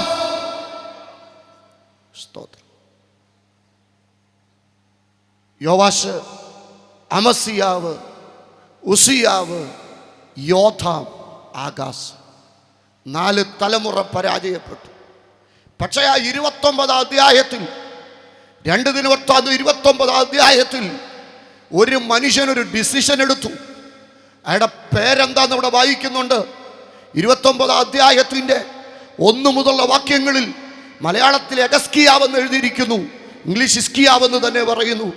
25-ാം വയസ്സിൽ വായിച്ചു തുടങ്ങി. 29 സംവത്സരം യെരൂശലേമിൽ വാണു.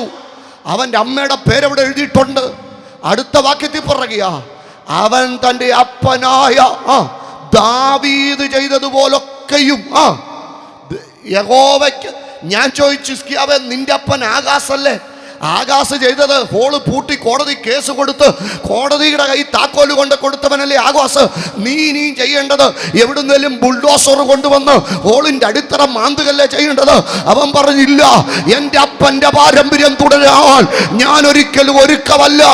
ആകാശിന്റെ രീതി നീ തുടരരുത്, യോഥാമിന്റെ രീതി നീ തുടരരുത്, അമസ്യാവിന്റെ രീതി നീ തുടരരുത്, ഉസിയാവിന്റെ രീതി നീ തുടരരുത്, യോവാഷിന്റെ രീതി നീ തുടരരുത്. മറിച്ച് ഇന്നേക്ക് 10 10 തലമുറയ്ക്കപ്പുറത്ത് ആ കുടുംബത്തിൽ നിന്ന് ദൈവത്തിന്റെ പെട്ടകമെടുത്ത് തോളെ വെച്ച് തന്നെ മറന്ന് ദൈവത്തെ ബഹുമാനിച്ച് ആരാധിച്ച, ആഴി നോക്കാതെ ആഴം നോക്കാതെ അലകൾക്ക് തെല്ലും ഭയപ്പെടാതെ ദൈവത്തെ ബഹുമാനിച്ച ഒരു വല്യപ്പന്റെ ചരിത്രം അവന് പറയാനുണ്ട്. എന്താ വല്യപ്പന്റെ പേര്? ദാവീദ്. അവൻ തന്റെ അപ്പനായ ദാവീദ് ചെയ്തതുപോലൊക്കെയും യഹോവയ്ക്ക് പ്രസാദമുള്ളത് ചെയ്തു. ഇന്ന് രാത്രി എനിക്ക് ഒറ്റ സന്ദേശമേ പറയാനുള്ളൂ. നിങ്ങളുടെ കയ്യിലാണ് ചോയ്സ് ഇരിക്കുന്നത്, നിങ്ങളുടെ കയ്യിലാണ് ഡിസിഷൻ ഇരിക്കുന്നത്. നിങ്ങളാണ് തീരുമാനിക്കേണ്ടത്. നിങ്ങൾ വിശുദ്ധിക്ക് വേണ്ടി വില കൊടുത്താൽ, നിങ്ങൾ വേർപാടിന് വേണ്ടി വില കൊടുത്താൽ, നിങ്ങൾ വിശ്വസ്തതയ്ക്ക് വേണ്ടി വില കൊടുത്താൽ, നിങ്ങൾ സത്യത്തിന് വേണ്ടി വില കൊടുത്താൽ, അതിൻ്റെ അനന്തരഫലം അനുഗ്രഹമായി നിങ്ങളുടെ തലമുറയിൽ വെളിപ്പെടുമെന്നതിൻ്റെ ഏറ്റവും വലിയ തെളിവാണ് ഹിസ്കിയാവിന്റെ കാലഘട്ടത്തിൽ ദൈവം ചില കാര്യങ്ങൾ ക്ഷണത്തിൽ ചെയ്തു. അല്ലല്ലോ അങ്ങനെ ദൈവത്തെ ഒരുവൻ ബഹുമാനിക്കാൻ തുടങ്ങുമ്പോൾ അവന്റെ കാര്യങ്ങളൊക്കെ ദൈവം വേഗത്തിൽ പ്രതിക്രിയ ചെയ്യത്തില്ലേ? 2 ദിനവൃത്താന്തം 29:34 മുതൽ വായിച്ചു നോക്കണം. പുരോഹിതന്മാർ ചുരുക്കമായിരുന്നതിനാൽ ഹോമയാഗങ്ങളെല്ലാം തോലുരിപ്പാൻ അവർക്ക് കഴിഞ്ഞില്ല. അതുകൊണ്ട് അവർ സഹോദരന്മാരായ ലേവ്യർ ആ വേല തിരുവളവും പുരോഹിതന്മാരൊക്കെയും തങ്ങളെ തന്നെ വിശുദ്ധീകരിക്കുള്ളവരെ സഹായിച്ചു. തങ്ങളെ തന്നെ വിശുദ്ധീകരിക്കുന്നതിൽ ലേവ്യർ പുരോഹിതന്മാരെക്കാൾ അധിക ഉത്സാഹമുള്ളവരായിരുന്നു. ഹോമയാഗങ്ങൾ സമാധാന യാങ്ങൾക്കുള്ള മേധസ്സിനോടും ഹോമയാങ്ങൾക്കുള്ള പാനീയ യാങ്ങളോടും കൂടെ അനവധിയായിരുന്നു. അടുത്ത വാക്യം ഇങ്ങനെ യഹോവയുടെ ആലയത്തിലെ ആരാധന പറ യഥാസ്ഥാനത്തായി. അടുത്ത വാക്യം ദൈവം ജനത്തിന് ഒരുക്കി കൊടുത്തതിൽ ഹിസ്കിയാവും സകല ജനവും സന്തോഷിച്ചു. അടുത്ത വാക്യം കാര്യം ക്ഷണത്തിലല്ലോ നടന്നത്. എന്റെ പ്രിയപ്പെട്ടവരെ, ഈ പ്രതിസന്ധി തീരാൻ ഒത്തിരി നേരമൊന്നും വേണ്ട. നീ സമർപ്പിച്ചാൽ, നീ ഒരു തീരുമാനമെടുത്താൽ, ഒറ്റ നിമിഷം കൊണ്ട് അപ്സൈഡ് ഡൗൺ തലകീഴായിട്ട് ദൈവത്തിന് ചില പ്രതിസന്ധികളെ മാറ്റാൻ പറ്റുമെന്ന് മല പോലെ നിൽക്കുന്ന ചില പ്രശ്നങ്ങളെ ഞാനൊരു വലിയ ആത്മനിയോഗത്തിലായി രാത്രി ദൂത് പറയുന്നത്. അതിനോട് പ്രതികരിക്കുന്നവരെ ഓർത്ത് ഞാൻ ദൈവത്തെ സ്തുതിക്കുക. നാളത്തെ ദിവസം നിങ്ങൾ കൊടുക്കരുത്. ഇന്ന് രാത്രി ദൈവത്തോട് നിങ്ങൾ നിരന്നോണം. ഇന്ന് രാത്രി ദൈവത്തോട് നിങ്ങൾ ഐക്യപ്പെട്ടോണം. ഇന്ന് രാത്രി ദൈവസ്ഥന് നിങ്ങൾ സമർപ്പിക്കപ്പെട്ടോണം. ഹിസ്കിയാവ് അതിന് തയ്യാറായപ്പോൾ അവന്റെ മകന്റെ കൊച്ചുമോൻ ഹിസ്കിയാവിന്റെ 4-ാം തലമുറക്കാരൻ, യോവാശിന്റെ 4-ാം തലമുറക്കാരൻ ഹോള് പൂട്ടിയെങ്കിൽ ദൈവത്തെ ബഹുമാനിച്ച ഹിസ്കിയാവിന്റെ 4-ാം തലമുറക്കാരൻ വായിച്ചു നോക്കണം. 2 ദിനവൃത്താന്തം 34-ാം അധ്യായം. ഞാൻ 2 ഹോംവർക്ക് തരാം. 29-ാം അധ്യായവും 34-ാം അധ്യായവും നിങ്ങൾ മാറി മാറി ഇന്ന് വീട്ടിൽ ചെന്ന് വായിക്കണം. 34-ാം അധ്യായത്തിൽ ഒരു യോശിയാവിനെ കാണാൻ പറ്റും. ഹിസ്കിയാവിന്റെ 4-ാം തലമുറക്കാരനാ. ഹിസ്കിയാവിന്റെ മകന്റെ കൊച്ചുമോന്റെ പേരാ യോശിയാവ്. അവൻ 5 കാര്യമാണ് ചെയ്തത്. 1, ഹംബ്ലിംഗ് ബൈ ഗോഡ്സ് വേർഡ്, വചനത്തിന്റെ മുമ്പിൽ അവൻ താണു. 2, ക്ലെൻസിങ് ദ ലാൻഡ്, ദേശത്തെ അവൻ ശുദ്ധീകരിച്ചു. 3, റിപ്പയറിംഗ് ദ ടെമ്പിൾ, ആലയത്തിന്റെ അറ്റകുറ്റം അവൻ തീർത്തു. അതിനെക്കാട്ടിലെല്ലാം വലിയൊരു സംഭവം 34-ന്റെ 13, 14, 15 വാക്യം. എന്താ അവിടെ കാണുന്നത്? Discovering that scripture. അവൻ ആലയത്തിൽ നിന്ന് വചനം തിരിച്ചെടുത്തു. ഒന്ന് വായിച്ചു നോക്കിയേ. അവരെ യഹോവയുടെ ആലയത്തിൽ പിരിഞ്ഞു കിട്ടിയ ദ്രവ്യം പുറത്തെടുത്തപ്പോൾ 34-ന്റെ 14, 15 വാക്യം വായിച്ചു നോക്കിയേ. 2 ദിനവൃത്താന്തം 34, 14, 15 വാക്യം. അവർ യഹോവയുടെ ആലയത്തിൽ പിരിഞ്ഞു കിട്ടിയ ദ്രവ്യം പുറത്തെടുത്തപ്പോൾ ഹിൽക്കിയാ പുരോഹിതൻ യഹോവ മോശെ മുഖാന്തരം കൊടുത്ത ന്യായപ്രമാണ പുസ്തകം കണ്ടെത്തി. എന്താ ഇവിടെ വായിച്ചെന്നറിയോ? പൈസ എല്ലാം കൂടെ എടുത്ത് ലോക്കറി വെച്ച് പൂട്ടി കൂട്ടത്തിൽ ഇവർ പ്രമാണം എടുത്ത് വെച്ച് പൂട്ടിയായിരുന്നു. പക്ഷെ ദൈവത്തെ ബഹുമാനിച്ചവന്റെ 4-ാം തലമുറക്കാരൻ പ്രമാണം എന്ത് ചെയ്തു? തിരിച്ചെടുത്തു. ഇന്ന് രാത്രി ഞാനൊരു കാര്യം സത്യമായിട്ടും പറയാം. നിങ്ങൾ വിശുദ്ധരും വിശുദ്ധിക്ക് വില കൊടുക്കുന്നവരുമാണെങ്കിൽ നിങ്ങളുടെ തലമുറ ലോകമെത്ര കെട്ട നിലയിൽ പോയാലും വചനത്തിൻ്റെ പ്രമാണത്തെ തിരിച്ചു പിടിക്കുന്ന ഒരു തലമുറ നിങ്ങൾ അല്ലേലും അങ്ങനല്ലേ? എത്ര തെളിവാ? ഒന്നും രണ്ടും അല്ലല്ലോ. ദൈവത്തെ ബഹുമാനിക്കുന്നവൻ്റെ തലമുറയുടെ ചരിത്രം മാറുന്നതിൻ്റെ 100 തെളിവ് ഞാൻ ഈ പുസ്തകത്തിൽ ഇത് തരാം. 1 ദിനവൃത്താന്തം 23:5 എന്നെ അത്ഭുതപ്പെടുത്തുന്ന ഒരു വാക്യവാ. 23:5 26:8 വായിച്ചു നോക്കിക്കേ. 23:5 26:8 വേഗം വായിച്ചോ. 1 ദിനവൃത്താന്തം 23:5 26:8. മൂന്നിലൊരു ഭാഗം അടിസ്ഥാന വാതിൽക്കലും 23:5 4000 പേർ വാതിൽ കാവൽക്കാരും 4000 പേർ സ്തോത്രം പാടേണ്ടതിന് ദാവീദ് ഉണ്ടാക്കിയ വാദ്യത്തരങ്ങളാൽ യഹോവയെ സ്തുതിക്കുന്നവരുമായിരുന്നു. 23:5 1 ദിനവൃത്താന്തം 4000 പേർ വാതിൽ കാവൽക്കാരും 4000 പേർ അങ്ങനല്ലേ വാക്യം വായിക്കുന്നത്? 4000 പേർ സ്തോത്രം പാടേണ്ടതിന് ദാവീദ് ഉണ്ടാക്കിയ വാദ്യത്തരങ്ങളാൽ യഹോവയെ സ്തുതിക്കുന്നവരുമായിരുന്നു. ഇനി 26:8 ഇവർ ഒന്ന് വായിച്ചു നോക്കിക്കേ. കറക്റ്റാണോ വാക്യം ഒന്ന് നോക്കിയാണോ? കറക്റ്റാ, ഞാൻ പറഞ്ഞത് കറക്റ്റാ. ഇവരെല്ലാവരും ഓബേദ്ഏദോമിന്റെ പുത്രന്മാരുടെ കൂട്ടത്തിലുള്ളവർ, അവരും പുത്രന്മാരും. 23:5 ആദ്യം വായിച്ചേ. 23:5 ആദ്യം വായിച്ചേച്ച് 26:8 വായിച്ചേ. 4000 പേർ വാതിൽ കാവൽക്കാരും 4000 പേർ സ്തോത്രം ചെയ്യേണ്ടതിന് ദാവീദ് ഉണ്ടാക്കിയ വാദ്യങ്ങളാൽ യഹോവയെ സ്തുതിക്കുന്നവരും ആയിരുന്നു. ഇവിടെ പറയുന്നത് ദാവീദിന്റെ കൊയർ ടീമിനെ കുറിച്ചാ. 4000 പേര് സെക്യൂരിറ്റിക്കായിട്ട് നിന്നു, 4000 പേര് പാട്ടുകാരായിട്ട് നിന്നു. അപ്പൊ ദാവീദിന്റെ കൊയർ ടീമിൽ എത്ര പാട്ടുകാര്? 4000 പാട്ടുകാര്. അതിനകത്ത് 26:8 പറയുക, ഇവരെല്ലാവരും ഓബേദോമിന്റെ പുത്രന്മാരുടെ കൂട്ടത്തിലുള്ളവർ. അടുത്ത വാക്യം, പുത്രന്മാരും സഹോദരന്മാരും ശുശ്രൂഷയ്ക്ക് അതിപ്രാപ്തന്മാരായിരുന്നു. ഇങ്ങനെ ഓബേദ്ഏദോമിനുള്ളവർ 62 പേർ. എന്താ പ്രിയപ്പെട്ടവരെ വായിച്ചത് നിങ്ങൾക്ക് മനസ്സിലായോ? ദാവീദിന്റെ കൊയർ ടീമിൽ 4000 പേരുണ്ട്. പക്ഷെ പാട്ടുകാരായിട്ട് 62 പേര് ഒരു വീട്ടിൽ നിന്ന് വരുന്നത്. ഏത് വീട്ടിൽ നിന്ന്? ഓബേദോമിന്റെ വീട്ടിൽ നിന്ന്. ഏതാ ഈ ഓബേദോം? പെട്ടകം വീട്ടിൽ വന്നപ്പം പെട്ടകം വീട്ടിൽ വന്നതെന്നുള്ള തിരിച്ചറിവോട് ബഹുമാനിച്ച് ആരാധിച്ച് ഓബേദോമില്ലേ, അവന്റെ പിള്ളേരുടെ കാര്യമാണ് ഇപ്പം നമ്മൾ വായിച്ചത്. അവരെല്ലാവരും ശുശ്രൂഷക്കാരായിരുന്നു. പറ, അതിപ്രാപ്തന്മാരായിരുന്നു. നിന്റെ തലമുറ ചതഞ്ഞേനാകാൻ ദൈവം സമ്മതിക്കത്തില്ല. നിന്റെ തലമുറയ്ക്ക്, എനിക്കറിയാം ഇതൊന്നും സ്വോത്രം പറയാൻ പറ്റിയ വകുപ്പല്ല, പക്ഷേ കൃത്യമായിട്ട് മനസ്സിലാക്കാൻ പറ്റിയ കാര്യമാണ്. എന്നും കൂട്ടായ്മ നടത്തി പോയാൽ രക്ഷപ്പെടുമെന്നൊന്നും വിചാരിക്കരുത്. വീട്ടിൽ പെട്ടകം വന്നപ്പം പെട്ടകത്തെ ഒരുത്തം ബഹുമാനിക്കാൻ തീരുമാനിച്ചപ്പം, ഹലോ, അമ്മ മനസ്സ് സീരിയലും കണ്ട് ബിഗ് ബോസും കണ്ട് 24 മണിക്കൂറും കാണുന്നവരുടെയും പോകുന്നവരുടെയും കുറ്റം പറഞ്ഞവൻ്റെ കാര്യമല്ല ഞാൻ ഈ പറഞ്ഞത്. പെട്ടകമൻ്റെ വീട്ടിൽ വന്നെന്നുള്ള തിരിച്ചറിവോട് അടിത്തറയുള്ള ഒരു ക്രിസ്ത്യ ജീവിതത്തിന് തന്നെത്താൻ സ്വയം സമർപ്പിതനായവൻ്റെ തലമുറയുടെ ചരിത്രത്തെ മാറ്റി അവനെ അതിപ്രാപ്തനാക്കി മാറ്റിയ ഒരു ദൈവം ജീവിക്കുന്നുണ്ടെങ്കിൽ ഇന്ന് രാത്രി നിനക്കൊരു മൂലധനവും വേണ്ട, നിനക്കൊരു സ്വത്തും വേണ്ട. നീ തീരുമാനിക്ക്, ദൈവത്തോടൊപ്പം നടക്കാൻ തീരുമാനിക്ക്. ശബാര, ഞാൻ സ്വന്തമായിട്ടൊന്നും ചെയ്യത്തില്ല, എൻ്റെ പേര് നിലനിർത്താൻ. റബര, പലരും കുടുംബക്കല്ലറയുടെ കാര്യം പറയുമ്പോൾ, പലരും കുടുംബപ്പള്ളിയുടെ കാര്യം പറയുമ്പോൾ, ഇന്ന് രാത്രി നീ പറ, എനിക്ക് അതിനെക്കാട്ടിലെല്ലാം വലുത് എൻ്റെ ദൈവമാണെന്ന് തീരുമാനിക്കാൻ. ഹല്ലേലൂയ. ഒരു വളച്ചുകെട്ടുമില്ലാതെ, ഒരതിശോക്തിയില്ലാതെ എന്നെ ഏൽപ്പിച്ച വചനം വളരെ കൃത്യമായിട്ട് ഞാൻ ഇന്ന് രാത്രി കൈമാറുക. എനിക്ക് ഒറ്റ കാര്യം പറയാനുള്ളൂ. നിങ്ങൾ ദൈവത്തെ ബഹുമാനിക്കാൻ തയ്യാറായാൽ, ദൈവത്തോട് എന്നോട് ഈ ദൈവത്തോടൊപ്പം എങ്ങനെ നടക്കാതിരിക്കാൻ പറ്റും? ഇതുപോലൊരു ദൈവത്തെ കണ്ടാൽ ആരാ ഈ ദൈവത്തോടൊപ്പം നടക്കാത്തത്? ദൈവത്തിന് സ്തോത്രം. ഈ ദൈവം എന്നും എന്നേക്കും എൻ്റെ ദൈവമാണെന്ന് പറയാൻ ഹല്ലേലൂയ ഇന്ന് രാത്രി തീരുമാനിക്കുന്നവരുടെ ചരിത്രത്തെ മാറ്റുവാൻ ഈ ദൈവം വിശ്വസ്തനാ. എൻ്റെ പൊന്നു പ്രിയപ്പെട്ടവരെ, ഇതുപോലൊരു ദൈവം, ഈ ദൈവത്തെ എങ്ങനെ സ്നേഹിക്കാതിരിക്കാൻ പറ്റും? തൻ്റെ പുത്രനെ നൽകിയ ആ സ്നേഹം,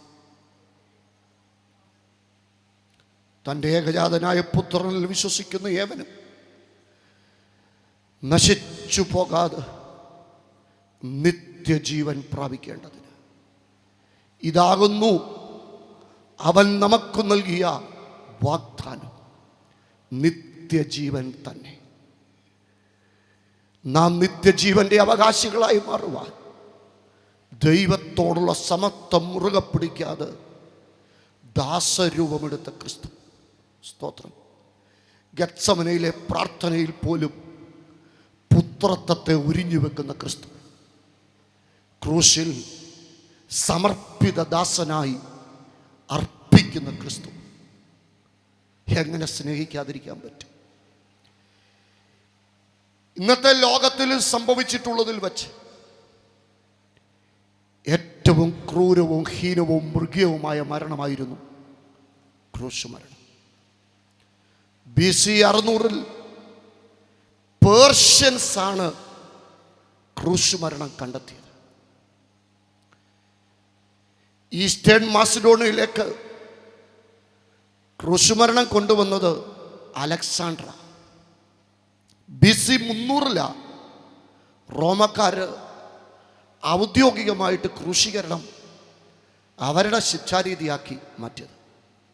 500 വർഷം അവരത് തുടർന്നത്. AD 300 റോമൻ ചക്രവർത്തിയായിരുന്ന കോൺസ്റ്റന്റിന നിയമം മൂലം ക്രൂശീകരണം നിർത്തലാക്കിയത്. സമൂഹത്തിലെ ക്രൂരന്മാരായ കുറ്റവാളികൾ, ഹീനരായ മനുഷ്യർ, നീചരായ മനുഷ്യർ, അടിമകൾ, അവർക്ക് വേണ്ടി മാത്രം നൽകുന്ന ഒരു ശിക്ഷാ സംവിധാനമായിരുന്നു ക്രൂശീകരണം. ക്രൂശീകരണത്തിൻ്റെ ഏറ്റവും വലിയ പ്രത്യേകത തീവ്രമായ വേദന തന്നെയായിരുന്നു. 6 മണിക്കൂർ മുതൽ 48 മണിക്കൂർ വരെ നീണ്ടു നിൽക്കുന്ന 3 ഘട്ടങ്ങളായിട്ടുള്ള ശിക്ഷാരീതിയാണ് ക്രൂശീകരണം. ക്രൂശീകരണത്തിൻ്റെ 1ാമത്തെ ഘട്ടമെന്ന് പറയുന്നത്, ഒരു പ്രതിയെ ക്രൂശീകരണത്തിന് വിധിച്ചാൽ ഈ പോഡിയം പോലുള്ള ഒരു കൽത്തൂണിൽ പുറം തിരിച്ച് കൈകാലുകൾ ബന്ധിച്ചവരെ നിർത്തും. എന്നിട്ട് ക്രൂരന്മാരായ 2 പടയാളികൾ ആ ആളിൻ്റെ 2 പുറവും വന്ന് നിന്നിട്ട് വലിയ ചാട്ടവാറ് കൊണ്ട് പുറം അടിച്ചു പിളർത്തും. ആ ചാട്ടവാറ് ഈയക്കട്ടകളും എല്ലും കഷ്ണങ്ങളും ചൂണ്ടക്കൊളുത്തുകളും കൊണ്ട് രൂപപ്പെടുത്തുക. എന്തിനാ ഈ ചാട്ടവാറ് കൊണ്ട് അടിക്കുന്നതെന്നറിയാം? ഈ പ്രതി എവിടെയാണോ ക്രൂശീകരണത്തിന് വിധിക്കപ്പെട്ടത് അവിടെ നിന്ന് പരസ്യമായ ഒരു കവലയിലൂടെ നടന്ന് ഒരു ഉയർന്ന പ്രദേശത്ത് സ്വന്തം തോളിൽ ക്രൂശും കൊണ്ട് ചെന്ന് പരസ്യമായിട്ട് വേണം ഈ ശിക്ഷ ഏറ്റെടുക്കാൻ. പോകുന്ന വഴിക്ക് സ്വന്തം തോളിൽ ക്രൂശ് ചുമന്നുകൊണ്ട് പോകേണ്ടത് കൊണ്ട് തന്നെ കാലിലോ കയ്യിലോ വിലങ്ങണിയിക്കുവാൻ പാടാം. അതുകൊണ്ട് പ്രതി ആരോഗ്യദൃഢഗാത്രനാണെങ്കിൽ പോകുന്ന യാത്രയിൽ ക്രൂശെടുത്ത് കൂടെ നടക്കുന്നവരുടെ നേരെ വലിച്ചെറിഞ്ഞ് ചോടി രക്ഷപ്പെടാതിരിക്കാൻ അവർ അവൻ്റെ പുറം അടിച്ച് പിളർത്താറുണ്ട്. ക്രമാതീതമായിട്ട് രക്തം ശരീരത്തിൽ നിന്ന് ഒഴുകുമ്പോൾ, നിർജ്ജലീകരണം സംഭവിക്കുമ്പോൾ പ്രതിയുടെ ബലം ക്ഷയിക്കും. അതിനുവേണ്ടി തന്നെയാ ഗബതയുടെ കൽത്തളത്തിൽ വെച്ച് യേശുവിൻ്റെ പുറം ചാട്ടവാറ് കൊണ്ട് അടിച്ചു പിളർത്തിയത്. കുറേ 40 അടി അടിച്ചപ്പോൾ എൻ്റെ യേശുവിൻ്റെ പുറം ഉഴവുചാലുപോലെ കീറപ്പെട്ടു. അടിച്ചു പുറം പിളർത്തി ക്രൂശ് തോളിലേക്ക് വെച്ച് കൊടുക്കുമ്പോൾ ആരോ പറഞ്ഞു പോലും, ഇവൻ യഹൂദന്മാരുടെ രാജാവാണ്. രാജാവിന് കിരീടം വേണ്ടായോ? വേണം. ഒരു കിരീടം കൊടുത്തു. ക്രൂസേര എന്ന് പറയുന്ന ഒരു പ്രത്യേകതരം മുള്ളുചെടി ഉണ്ട് കേട്ടോ, ക്രൂസേര. ആ മുള്ളുചെടിയുടെ പ്രത്യേകത, ഉണങ്ങുമ്പം അതിൻ്റെ മുള്ളിന് കാരിരുമ്പിൻ്റെ കരുത്താവും. അതുകൊണ്ട് മെടഞ്ഞെടുത്ത് ഒരു കിരീടം എടുത്ത് യേശുവിൻ്റെ തലയിലോട്ട് വെച്ച് ചമ്മട്ടി കൊണ്ട് അടിച്ചുറപ്പിച്ചു. എന്നിട്ട് ആ തോളിൽ ക്രൂശെടുത്ത് വെച്ച് കൊടുത്തു. യെരൂശലേമിലേക്ക് ഗബതയിൽ നിന്ന് പോകുന്ന ഗോൽഗോത്തയിലേക്ക് പോകുന്ന ആ യാത്ര 14 പ്രാവശ്യം വീണ് എഴുന്നേറ്റെന്നാണ് ചരിത്രം പറയുന്നത്. 8 അടി വീതി, 12 അടി നീളം, 84 കിലോയുള്ള ക്രൂശ്. ഗോൽഗോത്തയിലേക്കുള്ള യാത്ര നിങ്ങളൊന്ന് ശ്രദ്ധിച്ച്. ഗോൽഗോത്തയിൽ ആ ക്രൂശുമായിട്ട് യേശു എത്തിയപ്പം ആ യാത്രയല്ല ഞാൻ ഇന്നലെ പറഞ്ഞതുപോലെ കുറേനക്കാരനായ ശീമോനൊക്കെ ഒരു സഹായം ചെയ്തത്. എൻ്റെ തലമുറയുടെ ചരിത്രമൊക്കെ മാറിയത് വേറൊരു കഥ പോട്ടെ. ഗോൽഗോത്തയിൽ ക്രൂശ് എത്തിയപ്പോൾ ആ ക്രൂശ് ഗോൽഗോത്തയുടെ വിരിമാറിൽ അവർ വിരിച്ചിട്ടു. എന്നിട്ട് യേശുവിനെ പിടിച്ച് ക്രൂശിലോട്ട് കിടത്തി. എന്നിട്ട് കൈയുടെ ദണ്ട് ഇവിടെ ഉണ്ടല്ലോ, ഇവിടെ ഒന്ന് ശ്രദ്ധിച്ച, ഇവിടെ ഈ 2 കൈയുടെ ഈ ഭാഗത്ത് ആണി അടിച്ച് കയറ്റി, കാല് 2ഉം പിണച്ച് വെച്ചേച്ച് കാലിൻ്റെ പൊത്തയുടെ മുകളിൽ ആണിയടിച്ച് കയറ്റി. എന്നിട്ട് ക്രൂശിൻ്റെ തലപ്പൊക്കത്തിൽ കയറിട്ടു. ക്രൂശ് ഇങ്ങനെ ഉയർത്തുക. നിങ്ങൾ കണ്ടിട്ടുണ്ടോ നമ്മുടെ നാട്ടിൽ ഇലക്ട്രിക് പോസ്റ്റ് വെക്കുന്നത്? കുഴിയുടെ അടുക്കൽ അവരിങ്ങനെ അതിൻ്റെ ചൂടുറപ്പിച്ചേച്ച് വലിച്ചു പൊക്കുമ്പം ഇത് നിവരുമ്പം ആ ചുവട് ചെന്ന് താഴോട്ട് വീഴുന്ന ഒരു വീഴ്ചയുണ്ട്. ഒന്ന് ചിന്തിച്ചേ, ലോകത്തിലെ ഏറ്റവും സുഖകരമായ യാത്ര പ്ലെയിൻ യാത്രയാണ്. പോയിട്ടുള്ളവരോട് ചോദിച്ചാൽ അറിയാം, എത്ര സുഖകരമാണെങ്കിലും എയർ കട്ടറി ചാടുമ്പം പൈലറ്റ് പറയും ബെൽറ്റ് ഇടാൻ. എത്ര മുറുക്കി ബെൽറ്റ് ഇട്ടാലും ഇതങ്ങോട്ട് ചാടുമ്പം നമ്മളൊന്ന് തെറിക്കും. അങ്ങനെയാണെങ്കിൽ ഈ ക്രൂശ് ഇങ്ങനെ ഉയർന്നു വരുമ്പം കൈ രണ്ടും ആണിയൽ തൂങ്ങിക്കിടക്കുന്ന കർത്താവ്. നിങ്ങളൊന്ന് ചിന്തിച്ചേ പ്രിയപ്പെട്ടവരെ, ആ ക്രൂശിൻ്റെ ചുവട് ചെന്ന് താഴോട്ടുറയ്ക്കുമ്പോൾ എൻ്റെ കർത്താവിൻ്റെ കൈ ആണിയെ കിടന്നാടുമ്പം ആ വേദന സഹിക്കാൻ പറ്റാതെ കാല് വാണിയല പ്രിയപ്പെട്ടവര്, കാലേലും ആ വേദന താങ്ങാൻ പറ്റാതായപ്പം പുറമിങ്ങനെ പോലെ പുറം മുഴുവൻ ഉഴവുചാല് പോലെ കീറപ്പെട്ടിരിക്കുകയല്ലേ. അതുകൊണ്ടല്ലേ പ്രവാചകൻ പറഞ്ഞത്, ആമോസ് 3:12, ആടിൻ്റെ 2 കാതും 1 കാലും സിംഹത്തിൻ്റെ വായിലിരിക്കുമ്പോൾ ഇടയഞ്ചൻ നാടിനെ വലിച്ചെടുക്കുന്നത് പോലെ. യഥാർത്ഥത്തിൽ അതല്ലേ കാൽവറിയിൽ സംഭവിച്ചത്. പാപം കൊണ്ട് പോലെ വളഞ്ഞു നിൽക്കുന്ന മനുഷ്യ, നിന്നെ വീണ്ടെടുക്കാൻ കാൽവറിയുടെ കുലമലത്തിൽ എന്റെ യേശു പോലെ വളഞ്ഞെന്ന് ഞാൻ പറയുമ്പോ കര ഉയർത്തിപ്പിടിച്ചു നന്ദി പറയോ. പോരാ പോരാ പോരാ, ആ 2 കരവും ദൈവത്തിലൊന്ന് ഉയർത്തിക്കാൻ പ്രിയപ്പെട്ടവരെ. 50 ഡിഗ്രി ഒന്നും ഉയർത്തരുത് കേട്ടോ, 60 ഡിഗ്രി ഒന്നും ഉയർത്തരുത് കേട്ടോ. കാൽവറിയെ കണ്ടുകൊണ്ട് വേണം കര ഉയർത്താൻ. എപ്പോഴൊക്കെ ദൈവസന്നിധി കര ഉയർത്തിയാലും കാൽവറിയെ കണ്ടുകൊണ്ട് വേണം കര ഉയർത്താൻ. എൻ്റെ യേശുവേ എന്നൊന്ന് ഉള്ളു തുറന്ന് വിളിക്കാൻ എത്ര പ്രിയപ്പെട്ടവരിന്ന് രാത്രി തയ്യാറാകും. കരം താഴ്ത്തിക്കൂ. പക്ഷെ ഒരു കാര്യം ഓർത്തോണം, ആരെങ്കിലും ദൈവദാസന്മാർ കര ഉയർത്താൻ പറയുമ്പോൾ അനീഷ്പാസ് പ്രസംഗിച്ച സകല പ്രസംഗം മറന്നാലും ഇത് മാത്രം മറക്കരുത്, കാൽവറിയെ കണ്ടോണ്ട് വേണം കര ഉയർത്താൻ. 1-2 മണിക്കൂറല്ല, 6 മണിക്കൂറായി എൻ്റെ യേശു അവിടെ കിടന്ന് പെടയുന്നത്. അപ്പോഴും പറഞ്ഞത് എന്നോടുള്ള സുവിശേഷമാ പോലും, എന്നോടുള്ള സുവിശേഷം. ക്രൂശിലെ 7 മൊഴികൾ അതുപോലും എന്നോടുള്ള സുവിശേഷമാ. എങ്ങനെ എനിക്ക് ആ ദൈവത്തെ സ്നേഹിക്കാതിരിക്കാൻ പറ്റും? ലൂക്കോസ് 23:34 ഒന്നാമത്തെ മൊഴിയാ, പിതാവേ ഇവരോട് ക്ഷമിക്കണേ. ലൂക്കോസ് 23:43 രണ്ടാമത്തെ മൊഴിയാ, ഇന്ന് നീ എൻ്റെ കൂടെ പർദീസയിലിരിക്കും. മൂന്നാമത്തെ മൊഴി യോഹന്നാൻ 19:26, സ്ത്രീയെ ഇതാ നിന്റെ മകൻ.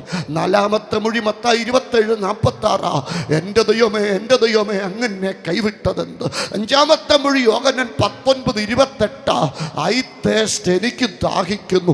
ആറാമത്തെ മൊഴി യോഹന്നാൻ 19:29, ഇറ്റ് ഈസ് ഫിനിഷ്ഡ്, എല്ലാം നിവർത്തിയായി. ഏഴാമത്തെ മൊഴി ലൂക്കോസ് 23:46, എൻ്റെ ആത്മാവിനെ തൃക്കയിൽ ഭരമേൽപ്പിക്കുന്നു. സഹോദരങ്ങളെ, 7 മൊഴി പോലും എന്നോടുള്ള സുവിശേഷം. തുടങ്ങണം 5-ാമത്തെ മൊഴിയിൽ. എന്താ 5-ാമത്തെ മൊഴിയുടെ സുവിശേഷം? 5-ാമത്തെ മൊഴി എന്താ പറയുന്നത്? എനിക്ക് ദാഹിക്കുന്നു, ഐ തേസ്റ്റ്, എനിക്ക് ദാഹിക്കുന്നു. ജീവിതത്തിലെ പരിവരുത്ത യാഥാർത്ഥ്യങ്ങളുടെ മുമ്പിൽ, ജീവിതത്തിലെ വ്യക്തിപരമായ ആവശ്യങ്ങളുടെ മുമ്പിൽ, ജീവിതത്തിലെ സ്വകാര്യ നൊമ്പരങ്ങളുടെ മുമ്പിൽ ദാഹിക്കാത്ത മനുഷ്യരുണ്ട്. മനുഷ്യരായ മനുഷ്യരൊക്കെ ദാഹിക്കും. ദാഹിക്കുന്ന മനുഷ്യൻ ഒരു സഹായം കാത്തിരിക്കുക ഇല്ല. അറിവില്ലാത്തവന് ദൈവം തുണയെന്ന് നമ്മൾ കേട്ടിട്ടുണ്ട്. ദൈവം പോലും വരുന്നില്ലെന്ന് കണ്ടപ്പം 4-ാമത്തെ മൊഴി ക്രൂശിൽ കിടന്ന് നമ്മൾ ഉറക്കെ ചോദിക്കുക, എൻ്റെ ദൈവമേ എൻ്റെ ദൈവമേ, ഈ ദാസനെ അങ്ങുപോലും കൈവിട്ടതെന്താ? അതോ ഏറ്റവും കൈവിടപ്പെട്ടവനാണെന്നുള്ള തോന്നലിൽ കണ്ണ് തുറന്നു നോക്കുമ്പോൾ കാൽവറിയുടെ ചുവട്ടിൽ കൈവിടപ്പെട്ട 2 പേര് നിൽക്കുന്നു. അത് മറ്റാരുമല്ല, ഒന്ന് തനിക്ക് ജന്മം നൽകിയ അമ്മയാ, മറ്റൊന്ന് തൻ്റെ സ്വന്തം കൂടപ്പിറപ്പാ. സ്വന്തം മോൻ, പ്രസവിച്ച മോൻ ക്രൂശെ കടന്ന് തൂങ്ങിയാടുമ്പം നെഞ്ചിനകത്ത് വാള് വഹിക്കുന്ന അമ്മ. ഓ, കൈവിടപ്പെട്ടവരുടെ പ്രതിനിധി, തൊട്ടപ്പുറത്ത് കൂടപ്പുറപ്പ്. ഞാൻ 33 കൊല്ലമായി ശുശ്രൂഷ തുടങ്ങിയിട്ട്. എൻ്റെ അനുജനെയൊക്കെ പഠിപ്പിച്ചതും, എനിക്ക് എൻ്റെ ഒരു അനിയനുണ്ട്, 5 വയസ്സ് വ്യത്യാസമാണ് ഞങ്ങൾ തമ്മിൽ. അവൻ്റെ ജോലി കിട്ടിയപ്പോൾ ആദ്യം ചെയ്ത ഒരു കാര്യമുണ്ട്. പ്രത്യേകിച്ച് ഒന്നും തരാതെ ഒരു കാർഡ് എൻ്റെ കൈ കൊണ്ട് തന്നേച്ച് എന്നോട് പറഞ്ഞു, എപ്പോൾ ആവശ്യമുണ്ടെങ്കിലും എടുത്തോളും. ഷുപ്പാസൊക്കെ അറിയാം ഞാൻ പലതിലും ചാടി ഇറങ്ങുന്നതിൻ്റെ കാരണം ഇച്ചിരി എടുത്തിയാട്ടമുണ്ട്. പക്ഷേ ഒരു ധൈര്യമുള്ളത് ആ കാട. ഇന്ന് വരെ ആ കാടയെ തൊടേണ്ടി വന്നിട്ടില്ല. കൂടപ്പുറപ്പായിട്ടുള്ളൊരു ബോണ്ടാ അത്. 5 വയസ്സ് വ്യത്യാസമാണെങ്കിലും ജോലി ചെയ്യുന്നവൻ്റെ കാർഡ് എൻ്റെ കയ്യിലാണ്. ഉപയോഗിച്ചിട്ടില്ലെന്ന് വരെ. എൻ്റെ ദൈവം വിശ്വസ്തനല്ലേ. അങ്ങനെ ഒരു കൂടപ്പുറപ്പിൻ്റെയും കാർഡ് ഉപയോഗിക്കേണ്ട ഗതികേട് നമുക്കില്ലല്ലോ. വിളിച്ച ദൈവം വിശ്വസ്തനല്ലേ. ഏറ്റവും കൈവിടപ്പെട്ടവരിങ്ങനെ ക്രൂശിൻ്റെ ചോട്ടിൽ നിൽക്കുമ്പം സ്വർഗം പറയാം, ഇതാ നിന്റെ മകൻ, ഇതാ നിന്റെ അമ്മ, ഇതാ കാൽവറി. കേട്ടോ, ഏത് കൈവിടപ്പെട്ടവനും കൂട്ടനുവദിക്കുന്ന സ്ഥലമാ കാൽവറി. സ്വന്തം കൂടപ്പുറപ്പിന് കൂട്ടുകൊടുക്കുന്നത് കണ്ടപ്പോൾ തൊട്ടപ്പുറത്ത് കിടന്ന് ഒരുത്തൻ ചോദിക്കുക, എനിക്ക് കൂട്ട് കിട്ടുമോ? ഞാൻ താമസിച്ചോ? ഇല്ലടാ, നീ താമസിച്ചിട്ടില്ല. You are not late. നീ താമസിച്ചിട്ടില്ലടാ. ഇന്നും നീ എൻ്റെ കൂടെ പറുദീസയിലിരിക്കും. ഏത് പാവിക്കും പറയടാ, കള്ളന് പറുദീസ ചെറിയ കാര്യമാണോ? നിങ്ങളെ എത്ര ഞാൻ സ്നേഹിച്ചാലും കൂടി വന്നാൽ എനിക്ക് നിങ്ങളെ തിരുവല്ല വരെ കൊണ്ടുപോകാൻ പറ്റും. എല്ലാവരെയും പറ്റത്തില്ല. ആകെപ്പാട് ഞാൻ ഒറ്റയ്ക്ക് പോകുന്നതുകൊണ്ട് ആ 4-5 പേരെ എൻ്റെ വണ്ടിയെ കൊണ്ടുപോകാം. അതിൽ കൂടുതലൊന്നും പറ്റത്തില്ല. പക്ഷേ ഇവിടെ കർത്താവ് പറയും, നിന്നെ ഞാൻ തിരുവല്ല ഇരുത്താന്നല്ല, പർദീസ. ചെറിയ കാര്യമാണോ സഹോദരങ്ങൾ? എന്താ ഈ പർദീസയുടെ പ്രത്യേകത? മഹാപ്രപഞ്ചം വലിപ്പം ഇന്ന് വരെ ആരും കണക്ക് കൂട്ടിയിട്ടില്ല. പക്ഷെ ശാസ്ത്രം പറയുന്നുണ്ട് 93,000 ബില്യൺ പ്രകാശവർഷം വലിപ്പമുള്ളതാ മഹാപ്രപഞ്ചം. അങ്ങനെ 93,000 ബില്യൺ പ്രകാശവർഷം വലിപ്പമുള്ളത് ആ മഹാപ്രപഞ്ചമെങ്കിൽ അതിനകത്തൊരു സൂര്യൻ നിപ്പുണ്ട്. 8,64,000 മൈൽ പ്രകാശവർഷം വ്യാസത്തിൽ 5,500 ഡിഗ്രി സെൽഷ്യസിൽ തിളച്ചുമറിയുന്ന സൂര്യൻ. തൊട്ടപ്പുറത്ത് 3,474 മൈൽ പ്രകാശവർഷം വ്യാസമുള്ള ചന്ദ്രൻ. എണ്ണമറ്റ നക്ഷത്രങ്ങൾ, മിൽക്കി വേ ഗാലക്സി, 1.6 ദശലക്ഷം ഫംഗസുകൾ, 10,000 ഇനം ഉറുമ്പുകൾ, 10,000 ഇനം പക്ഷികൾ, 3 ലക്ഷത്തിനും 4 ലക്ഷത്തിനും ഇടയിൽ പൂച്ചെടികൾ, 4,000-നും 5,000-നും ഇടയിൽ പ്രസവിക്കുന്ന ജീവികൾ. ഇതിനെയെല്ലാം ഉളവാകട്ടെന്നൊരൊറ്റ വാക്കുകൊണ്ട് ഉളവാക്കിയ മഹാദൈവം. എത്ര പേർക്ക് അഭിമാനമുണ്ട് ഈ ജീവനുള്ള സത്യദൈവത്തെ സേവിക്കുന്നതിൽ? അഭിമാനമുള്ളവരെ കര ഉയർത്തിപ്പിടിച്ച് ദൈവത്തെ സ്തുതിക്കുന്നത്. ഈ ദൈവം പറയാ, എൻ്റെ കൂടെ പറുദീസയിൽ. ഞാനൊന്ന് എൻ്റെ പൊട്ടബുദ്ധിയിലൊന്ന് ചിന്തിച്ച് നോക്കി കേട്ടോ. ഭൂമിയിൽ നിന്ന് തൊട്ടടുത്ത് നിൽക്കുന്ന നക്ഷത്രം സൂര്യനാ പാസ്റ്ററെ.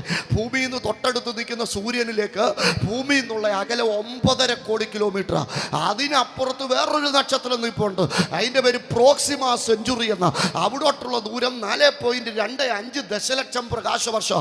അതിനപ്പുറത്ത് എണ്ണമറ്റ നക്ഷത്രങ്ങൾ, മിൽക്കി വേ ഗാലക്സികൾ. ഇതെല്ലാം കഴിഞ്ഞ് നീലാകാശവും. ഇതും കടന്നേച്ചാ നമ്മൾ പോകുന്നത് എങ്ങോട്ട്? ഉറക്കെ പറ, യേശു വസിക്കുന്ന നാട്ടിലോട്ട്. സന്തോഷത്തോടെ സ്വത്രം ചെയ്തോണം. ശ്രദ്ധിച്ച് കേട്ടേച്ച് നോക്കിക്കേ. ഈ ഭൂമിയിൽ ഇന്ന് വരെ കണ്ടുപിടിക്കപ്പെട്ടതിൽ ഏറ്റവും സ്പീഡുള്ള വാഹനം ഏതാണെന്നറിയോ? നമ്മുടെ കുറെ പ്രിയപ്പെട്ടവർ സുനിത വില്യംസ് ഒക്കെ ഇല്ലേ, ഇന്ത്യക്കാരെത്തി. അവരുൾപ്പെടെയുള്ള ആളുകൾ സ്പേസിൽ നിന്ന് വന്ന ഒരു ഷട്ടിലുണ്ട്, സ്പേസ് ഷട്ടിൽ എന്നാണ് അതിൻ്റെ പേര്.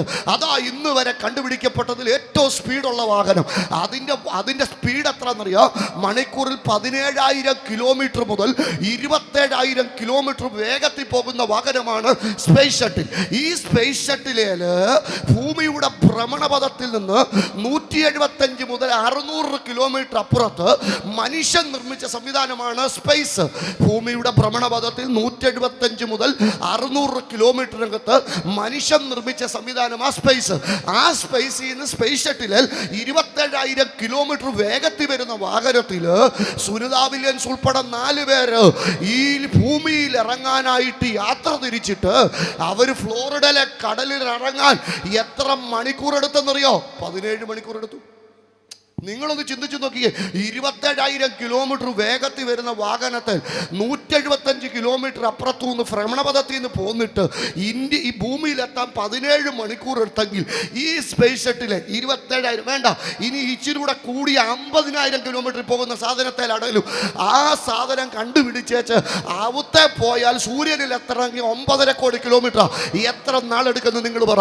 അതിനപ്പുറത്ത് പ്രോക്സിമ സെഞ്ചുറി 4.25 ദശലക്ഷം പ്രകാശവർഷം അപ്പുറത്ത്, അവിടെ ചെല്ലണ എത്ര നാളെടുക്കുന്നു നിങ്ങൾ പറ. അതിനപ്പുറത്ത് എണ്ണമറ്റ നക്ഷത്രങ്ങളും മിൽക്കി വേയും ആകാശഗോളങ്ങളും നക്ഷത്രഗോളങ്ങളും നീലാകാശവും താണ്ടി എൻ്റെ യേശു വസിക്കുന്ന പർദീസയിലെത്താൻ പൗലോസിനോട് ചോദിച്ചു എത്ര സമയം വേണം? കാഹളം ധ്വനിക്കും, മരിച്ചവർ അക്ഷയരായിട്ട് ഉയർക്കും, നാം എല്ലാവരും രൂപാന്തരപ്പെടും. പെട്ടെന്ന് കണ്ണിമയ്ക്കുന്നതിനിടയിൽ പ്രത്യാശയുള്ള വിശുദ്ധന്മാർ കരമുയർത്തി പിടിച്ച് ശക്തിയോടെ ദൈവത്തെ സ്തുതിക്കുക. ദൈവത്തോടൊപ്പം അവൻ നടന്നു, ദൈവം അവനെ എടുത്തുകൊണ്ടതിനാൽ കാണാതായി. ഇന്ന് രാത്രി എനിക്കൊരൊറ്റ പ്രത്യാശയെ പറയാനുള്ളൂ. പട്ടണം പണിത് പേര് നിലനിർത്താൻ, കുടുംബക്കല്ലറ പണിതവന്റെ അഡ്രസ് ഇല്ലാതാകുന്ന ലോകത്ത് ദൈവത്തോടൊപ്പം നടക്കാൻ ഒരുത്തൻ തീരുമാനിച്ചപ്പോ ദൈവം അവനെ എടുത്തുകൊണ്ടു. ചെമ്പൂര് ദേശത്ത്, പിണങ്ങുവിള ദേശത്ത് ഈ ശബ്ദപരിധിയിൽ എന്നെ കേൾക്കുന്ന മനുഷ്യരോടൊക്കെ എനിക്ക് പറയാനുള്ള സന്ദേശം ഇത്രേ ഉള്ളൂ. ദൈവത്തോടൊപ്പം നടക്ക്. ദൈവത്തോടൊപ്പം നടക്കുന്നവനെ ദൈവം എടുക്കുന്ന ഒരു ദിവസമുണ്ട്. കാഹളം ധ്വനിക്കും, പറ, മരിച്ചവർ അക്ഷയരാ. I am not looking for signs, I am waiting for a sound. ഞാൻ അടയാളങ്ങൾ കാത്തിരിക്കുന്നവനല്ല, ഞാൻ ഒരു സ്വരം കാത്തിരിക്കുന്നവനാ. അടയാളങ്ങളെ കുറിച്ചൊക്കെ പറയാൻ പോയാൽ ഒത്തിരി പറയാനുണ്ട്. യേശുവിൻ്റെ വരവിൻ്റെ എല്ലാ അടയാളങ്ങളും നടക്കുന്ന ലോകത്തിലാണ് നാം ജീവിക്കുന്നത്. പ്രാപഞ്ചിക ലക്ഷണം, ധാർമ്മിക ലക്ഷണം, രാഷ്ട്രീയ ലക്ഷണം, ശാസ്ത്രീയ ലക്ഷണം, ആത്മീക ലക്ഷണം, യഹൂദ ജാതിയിൽ സംഭവിക്കുന്ന അടയാളം എന്ന് വേണ്ട. മത്തായി 24, മർക്കോസ് 13, ലൂക്കോസ് 22, ഈ 3 പുസ്തകങ്ങളിൽ യേശുവിൻ്റെ വരവിൻ്റെ 14 അടയാളങ്ങളുണ്ട്. മത്തായി 24 മാത്രം യേശുവിൻ്റെ വരവിൻ്റെ 10 അടയാളമുണ്ട്. ഞാൻ അത് കഴിഞ്ഞ മാസം പവർഷിൽ ഓരോ അടയാളവും വളരെ കൃത്യമായിട്ട് ക്ലാസ് എടുത്തിട്ടിട്ടുണ്ട്. നിങ്ങൾക്ക് കേൾക്കാൻ പറ്റുമെങ്കിൽ കേട്ടോണം. വളരെ അപ്ഡേറ്റഡ് ആയിട്ടുള്ള കണക്കുമായിട്ടാണ് ആ ക്ലാസ്സുകളെല്ലാം എടുത്തിട്ടിരിക്കുന്നത്. പക്ഷേ ഇന്ന് രാത്രി അടയാളം പറഞ്ഞു വെച്ച് പോകാനല്ല ഞാനിവിടെ വന്നത്. എനിക്കൊറ്റ കാര്യം ഓർപ്പിക്കാനുള്ളൂ. അടുത്ത നിമിഷത്തിൽ നാം ഒരു സ്വരം കേൾക്കാൻ പോവാ. എൻ്റെ കാതുകൊണ്ട് ആ സ്വരം കേൾക്കുമെന്ന് ഉറപ്പുള്ള വിശുദ്ധന്മാരെ ഓർത്ത് ഞാൻ ദൈവത്തെ സ്തുതിക്കുക. ഉടാരകൾ കടക ശബനാരക കെട്ട ഭൂമി. പക്ഷെ ദൈവത്തോടൊപ്പം നടക്കാൻ തീരുമാനിച്ച ഹാനോക്ക്, ഹല്ലേലൂയ, ദൈവം അവനെ എടുത്തുകൊണ്ടതിനാൽ കാണാതായി. പക്ഷെ ഒരു കാര്യമുണ്ട്, ദൈവത്തോടൊപ്പം നടക്കുന്നവൻ്റെ തലമുറ പ്രളയാനന്തര ഭൂമിയെ അതിജീവിക്കും. ദൈവത്തോടൊപ്പം നടക്കുന്നവൻ്റെ തലമുറ അരാരാത്തിൽ പെട്ടകം ഉറയ്ക്കും. ദൈവത്തോടൊപ്പം നടക്കുന്നവൻ്റെ തലമുറ പുതിയൊരു സാഹചര്യത്തിലേക്ക് കാലെടുത്തു ചവിട്ടും. രബരബ ഷൈഡൽ കടക ചൂള പോലെ കത്തുന്ന ഒരു ദിവസം വരുന്നു. അന്ന് സകല അഹങ്കാരികളും ദുഷ്പ്രവർത്തിക്കാരും, പ്രിയ സാറ് കഴിഞ്ഞ രാത്രിയിൽ അത് പറഞ്ഞാൽ ഇവിടെ തുടങ്ങിയത് ഈ സന്ദേശം, എല്ലാവരും താടടിയാകും. പക്ഷെ വരാനുള്ള ആ ദിവസം വേരും കൊമ്പ് ശേഷിക്കാതെ സകലവും ഭൂമിയിൽ വെട്ടിമാറ്റപ്പെടുമ്പോൾ മധ്യാകാശത്തിൽ കർത്താവിനെ മുഖാമുഖം എതിരേൽക്കാൻ ഒരു തലമുറ എടുക്കപ്പെടുമെന്നുള്ളത് നമ്മുടെ പ്രത്യാശയാ. ഇന്ന് രാത്രിക്കാലം എത്ര പേർക്ക് അപ്രത്യാശയുണ്ട്? ആ പ്രത്യാശയുള്ള ദൈവമക്കൾ മാത്രം ആ കരം ഉയർത്തിപ്പിടിച്ച ഒരല്പസമയങ്ങൾ ദൈവത്തെ സ്തുതിച്ചാട്ട്. മറ്റൊന്നും ചെയ്തില്ലെങ്കിൽ, വേറെ ഒരു പേരിനുള്ള വഴി ചെയ്തില്ലെങ്കിലും എനിക്കിന്ന് രാത്രി ഒറ്റ സന്ദേശമേ പറയാനുള്ളൂ. ദൈവത്തോടൊപ്പം നടന്നവനെ ദൈവം എടുത്തുകൊണ്ടതിനാൽ എത്ര പേര് രാത്രി തീരുമാനിക്കുന്നു, എനിക്ക് ഏറ്റവും വലുത് പട്ടണമല്ല, എനിക്ക് ഏറ്റവും വലുത് പേരല്ല, എനിക്ക് ഏറ്റവും വലുത് പാരമ്പര്യമല്ല, എനിക്ക് ഏറ്റവും വലുത് എൻ്റെ ദൈവത്തോടൊപ്പമുള്ള യാത്രയാ. എപ്പോഴാ ഈ ഭൂമിയിൽ നിന്ന് നമ്മൾ പോകുന്നതെന്ന് പറയാൻ ആർക്കാ കഴിയുന്നത്? എൻ്റെ പൊന്നു പ്രിയപ്പെട്ടവരെ, മനുഷ്യൻ്റെ ആയുസ് 70 ആയാൽ 70, ദീർഘായ 80. 80 എന്നൊക്കെ പറയുന്നത് നല്ലൊരായുസാ. പക്ഷെ ഇന്ന് ചെറുപ്പക്കാരാ കൂടുതലും പോകുന്നത്. കോവിഡാനന്തര ഭൂമി, ചെറുപ്പക്കാരുടെ ഹാർട്ട് അറ്റാക്കുകളുടെ മുമ്പിൽ വൈദ്യശാസ്ത്രം പകച്ചു നിൽക്കുന്ന കാലഘട്ടമാ. പക്ഷേ 80 എന്നൊക്കെ പറയുമ്പോൾ 29,200 ദിവസമാ ഒരു മനുഷ്യൻ 80 വയസ്സ് വരെ ജീവിച്ച ഭൂമി ജീവിക്കുന്നത്. 29,200 ദിവസം എന്ന് പറയുന്നത് 7,800,000 മണിക്കൂറാ. ഞാൻ പറഞ്ഞത് നിങ്ങളുടെ കാര്യമല്ല. ഇപ്പം ജനിച്ച കുഞ്ഞ് 80 കൊല്ലം ജീവിച്ചാൽ ഭൂമിയിൽ അവന് കിട്ടുന്നത് 7,800,000 മണിക്കൂറാ. അങ്ങനെയാണ് 40 കഴിഞ്ഞ ഒരാൾ 80 വരെ ജീവിച്ചാൽ കിട്ടുന്നത് 3,04,000 മണിക്കൂറാ. 60 കഴിഞ്ഞ ഒരാൾ 80 കൊല്ലം ഈ ഭൂമിയിൽ 80 വരെ ജീവിച്ചാൽ 1,4,200,000 മണിക്കൂറേ കിട്ടത്തുള്ളൂ. 60 കഴിഞ്ഞ ചായ 80 വരെ നിങ്ങൾ ഭൂമിയിൽ ജീവിച്ചാൽ ഉണ്ടെങ്കിൽ ആകപ്പാടെ 1,4,200,000 മണിക്കൂറേ നിങ്ങളുടെ മുമ്പിലുള്ളൂ. ഞാനിപ്പം നിർത്തിയാൽ ഈ യോഗം തീരുന്നതിന് മുമ്പ് ഞാൻ പോകും. കാരണം എന്താണെന്ന് ചോദിച്ചാൽ, എനിക്ക് ഇന്ന് രാത്രി വീട്ടിൽ ചെന്നിട്ട് വേണം നാളെ രാവിലെ പത്തനംതിട്ടയിലെ ചർച്ചിൽ 6:30 ചെന്ന് ആരാധന തുടങ്ങാൻ. അതുകൊണ്ട് ഞാൻ വേഗം പോകും. നിങ്ങളും പോകും. എങ്ങോട്ടാ പോകുന്നത്? യോഗം കഴിഞ്ഞാൽ നമ്മൾ എങ്ങോട്ടാ പോകുന്നത്? വീട്ടിലോട്ട് പോകും. എന്തുകൊണ്ടാ പോകുന്നത്? പോകാൻ ഒരു വീടുള്ളതുകൊണ്ടല്ലേ നമ്മൾ ഇവിടുന്ന് വീട്ടിലോട്ട് പോകുന്നത്.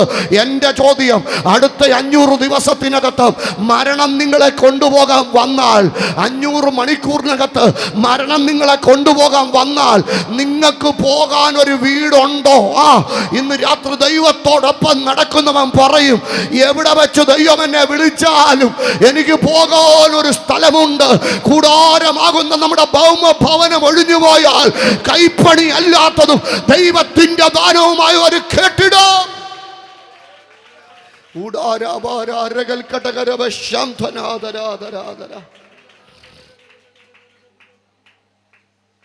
കൈപ്പണിയല്ലാത്ത ദൈവത്തിന്റെ ദാനമായൊരു കെട്ടിടം സ്വർഗത്തിലുണ്ടെന്ന് നാം അറിയുന്നു. മൂടുപടം നീങ്ങിയ മുഖത്ത് നമ്മുടെ കർത്താവിൻ്റെ തേജസ്സിനെ കണ്ണാടി പോലെ പ്രതിബിംബിക്കുന്നവരായി നാം എല്ലാവരും ആത്മാവാകുന്ന കർത്താവിൻ്റെ ദാനമായി തേജസ്സിൻ്റെ മേൽ തേജസ് പ്രാപിച്ച് അതേ പ്രതിമയായി രൂപാന്തരപ്പെടും. എനിക്ക് തമിഴ് ബൈബിളിലെ ട്രാൻസ്ലേഷൻ അയച്ചിരുടെ ഇഷ്ടം. മഹിമയിന്മേൽ മഹിമയടന്ന് ദേവസായലായി മാറും. യഹൂദ സംസ്കാരവുമായിട്ട് ഇത്ര ബന്ധമുള്ള ഒരു വാക്യം ബൈബിൾ വേറെ ഇല്ല. യഹൂദൻ്റെ വിവാഹവുമായിട്ട് ആ വാക്യത്തിന് ബന്ധമുള്ളത്. യഹൂദ വിവാഹത്തിന് 2 വശങ്ങളാണ്. ഒന്നാമത്തെ ഘട്ടത്തിൻ്റെ പേര് യെറൂസിൻ എന്ന. യെറൂസിൻ എന്ന് പറഞ്ഞ ആ വാക്കിൻ്റെ അർത്ഥം വിവാഹ നിശ്ചയമെന്ന. യെറൂസിൻ കഴിഞ്ഞ് 2ാമത്തെ ഘട്ടമാണ് നിസ്യൂൻ. നിസ്യൂൻ എന്ന് പറഞ്ഞാൽ ആ വാക്കിൻ്റെ അർത്ഥം വിവാഹം. യെറൂസലേമിൽ എന്താ സംഭവിക്കുന്നതെന്നറിയാം?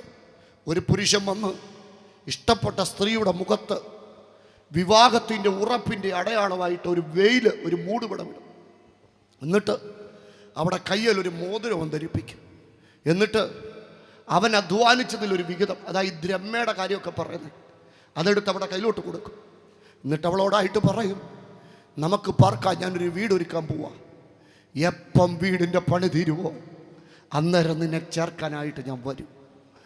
മണവാളൻ്റെ വരവ് പ്രതീക്ഷിച്ച് സ്വന്തം വീട്ടിലാണെങ്കിലും അന്യ വീട്ടിൽ പരദേശിയെപ്പോലെ പാർക്കുന്ന മണവാട്ടി. മൂടുപടം അവിടെ മുഖത്തുണ്ട്. ആരെ കണ്ടാലും അവളുടെ മൂടുപടം വിളിച്ചറിയിക്കുന്നു, അവക്കൊരു മണവാളനുണ്ട്, വീടൊരുക്കാൻ പോയിരിക്കുക, തിരിച്ചു വരും. വേർപെട്ട ദൈവമക്കളുടെ അടക്കാരാധനയില്ല, അത് പ്രകടമായി വെളിപ്പെടുന്ന ഒരു യാഥാർത്ഥ്യമാണ്. ഈ ഏറ്റവും അവസാനം ഇവിടെ അങ്ങനെ തന്നെയാണ് എൻ്റെ ധാരണ. കർത്തൃദാസന്മാർ ആന്നു, ലോകത്തിൽ എല്ലായിടത്തും അങ്ങനെ തന്നെയാണ്. കർത്തൃദാസന്മാർ അവസാനം ചെയ്യുന്ന ഒരു കാര്യമുണ്ട്. എന്താ ചെയ്യുന്നത്? പറയും, ഉത്തരവാദിത്തപ്പെട്ടവർ വന്ന് മുഖം മൂടാൻ പറയും, അല്ലേ? അപ്പം അച്ഛൻ്റെ മക്കൾ വന്ന് മുഖം മൂടും. പറയാതെ അദ്ദേഹം നമ്മളോട് പറയാം, ഇന്ന് വരെ നിങ്ങളുടെ കൂട്ടുവിശ്വാസിയായിരുന്നു ഞാൻ, ഇതുവരെ നിങ്ങളുടെ അപ്പനായിരുന്നു ഞാൻ, ഇതുവരെ നിങ്ങളുടെ ഇന്നാരായിരുന്നു ഞാൻ. പക്ഷേ ഇന്ന് എൻ്റെ ഭൂമിയിലെ എല്ലാ ഉത്തരവാദിത്വങ്ങളിൽ നിന്ന് ഞാൻ ഒഴിയുക. എനിക്ക് വേണ്ടി രക്തം തന്ന് എന്നെ വീണ്ടെടുത്ത് തൻ്റെ മണവാട്ടിയാക്കിയ, എനിക്ക് വേണ്ടി വീട് പണിയാൻ പോയ എൻ്റെ മണവാളനാ. വീട് പണി തീർത്തേച്ച് വരുന്ന ഒരു ദിവസം എൻ്റെ മൂടുപടം മാറും. മുഖാമുഖം ഞാൻ അവനെ കാണും. എത്ര ദൈവമക്കൾക്ക് പ്രത്യാശയുണ്ട്. നമ്മുടെ നിസ്യു നടക്കുന്ന ഒരു ദിവസം വരാൻ പോവുക. പ്രിയപ്പെട്ടവരെ, കാന്തനെ കാണാൻ ആർത്തി വളരുക.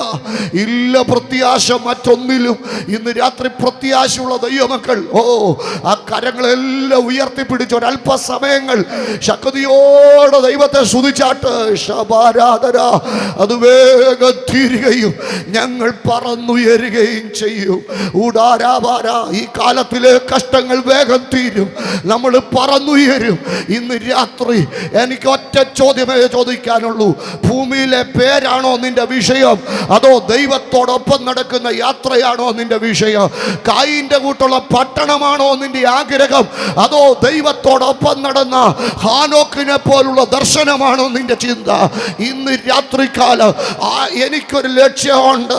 ഒന്ന് ഞാൻ ചെയ്യുന്നു, പിൻപിലുള്ളത് മറന്ന്. ചേർന്ന് പറ.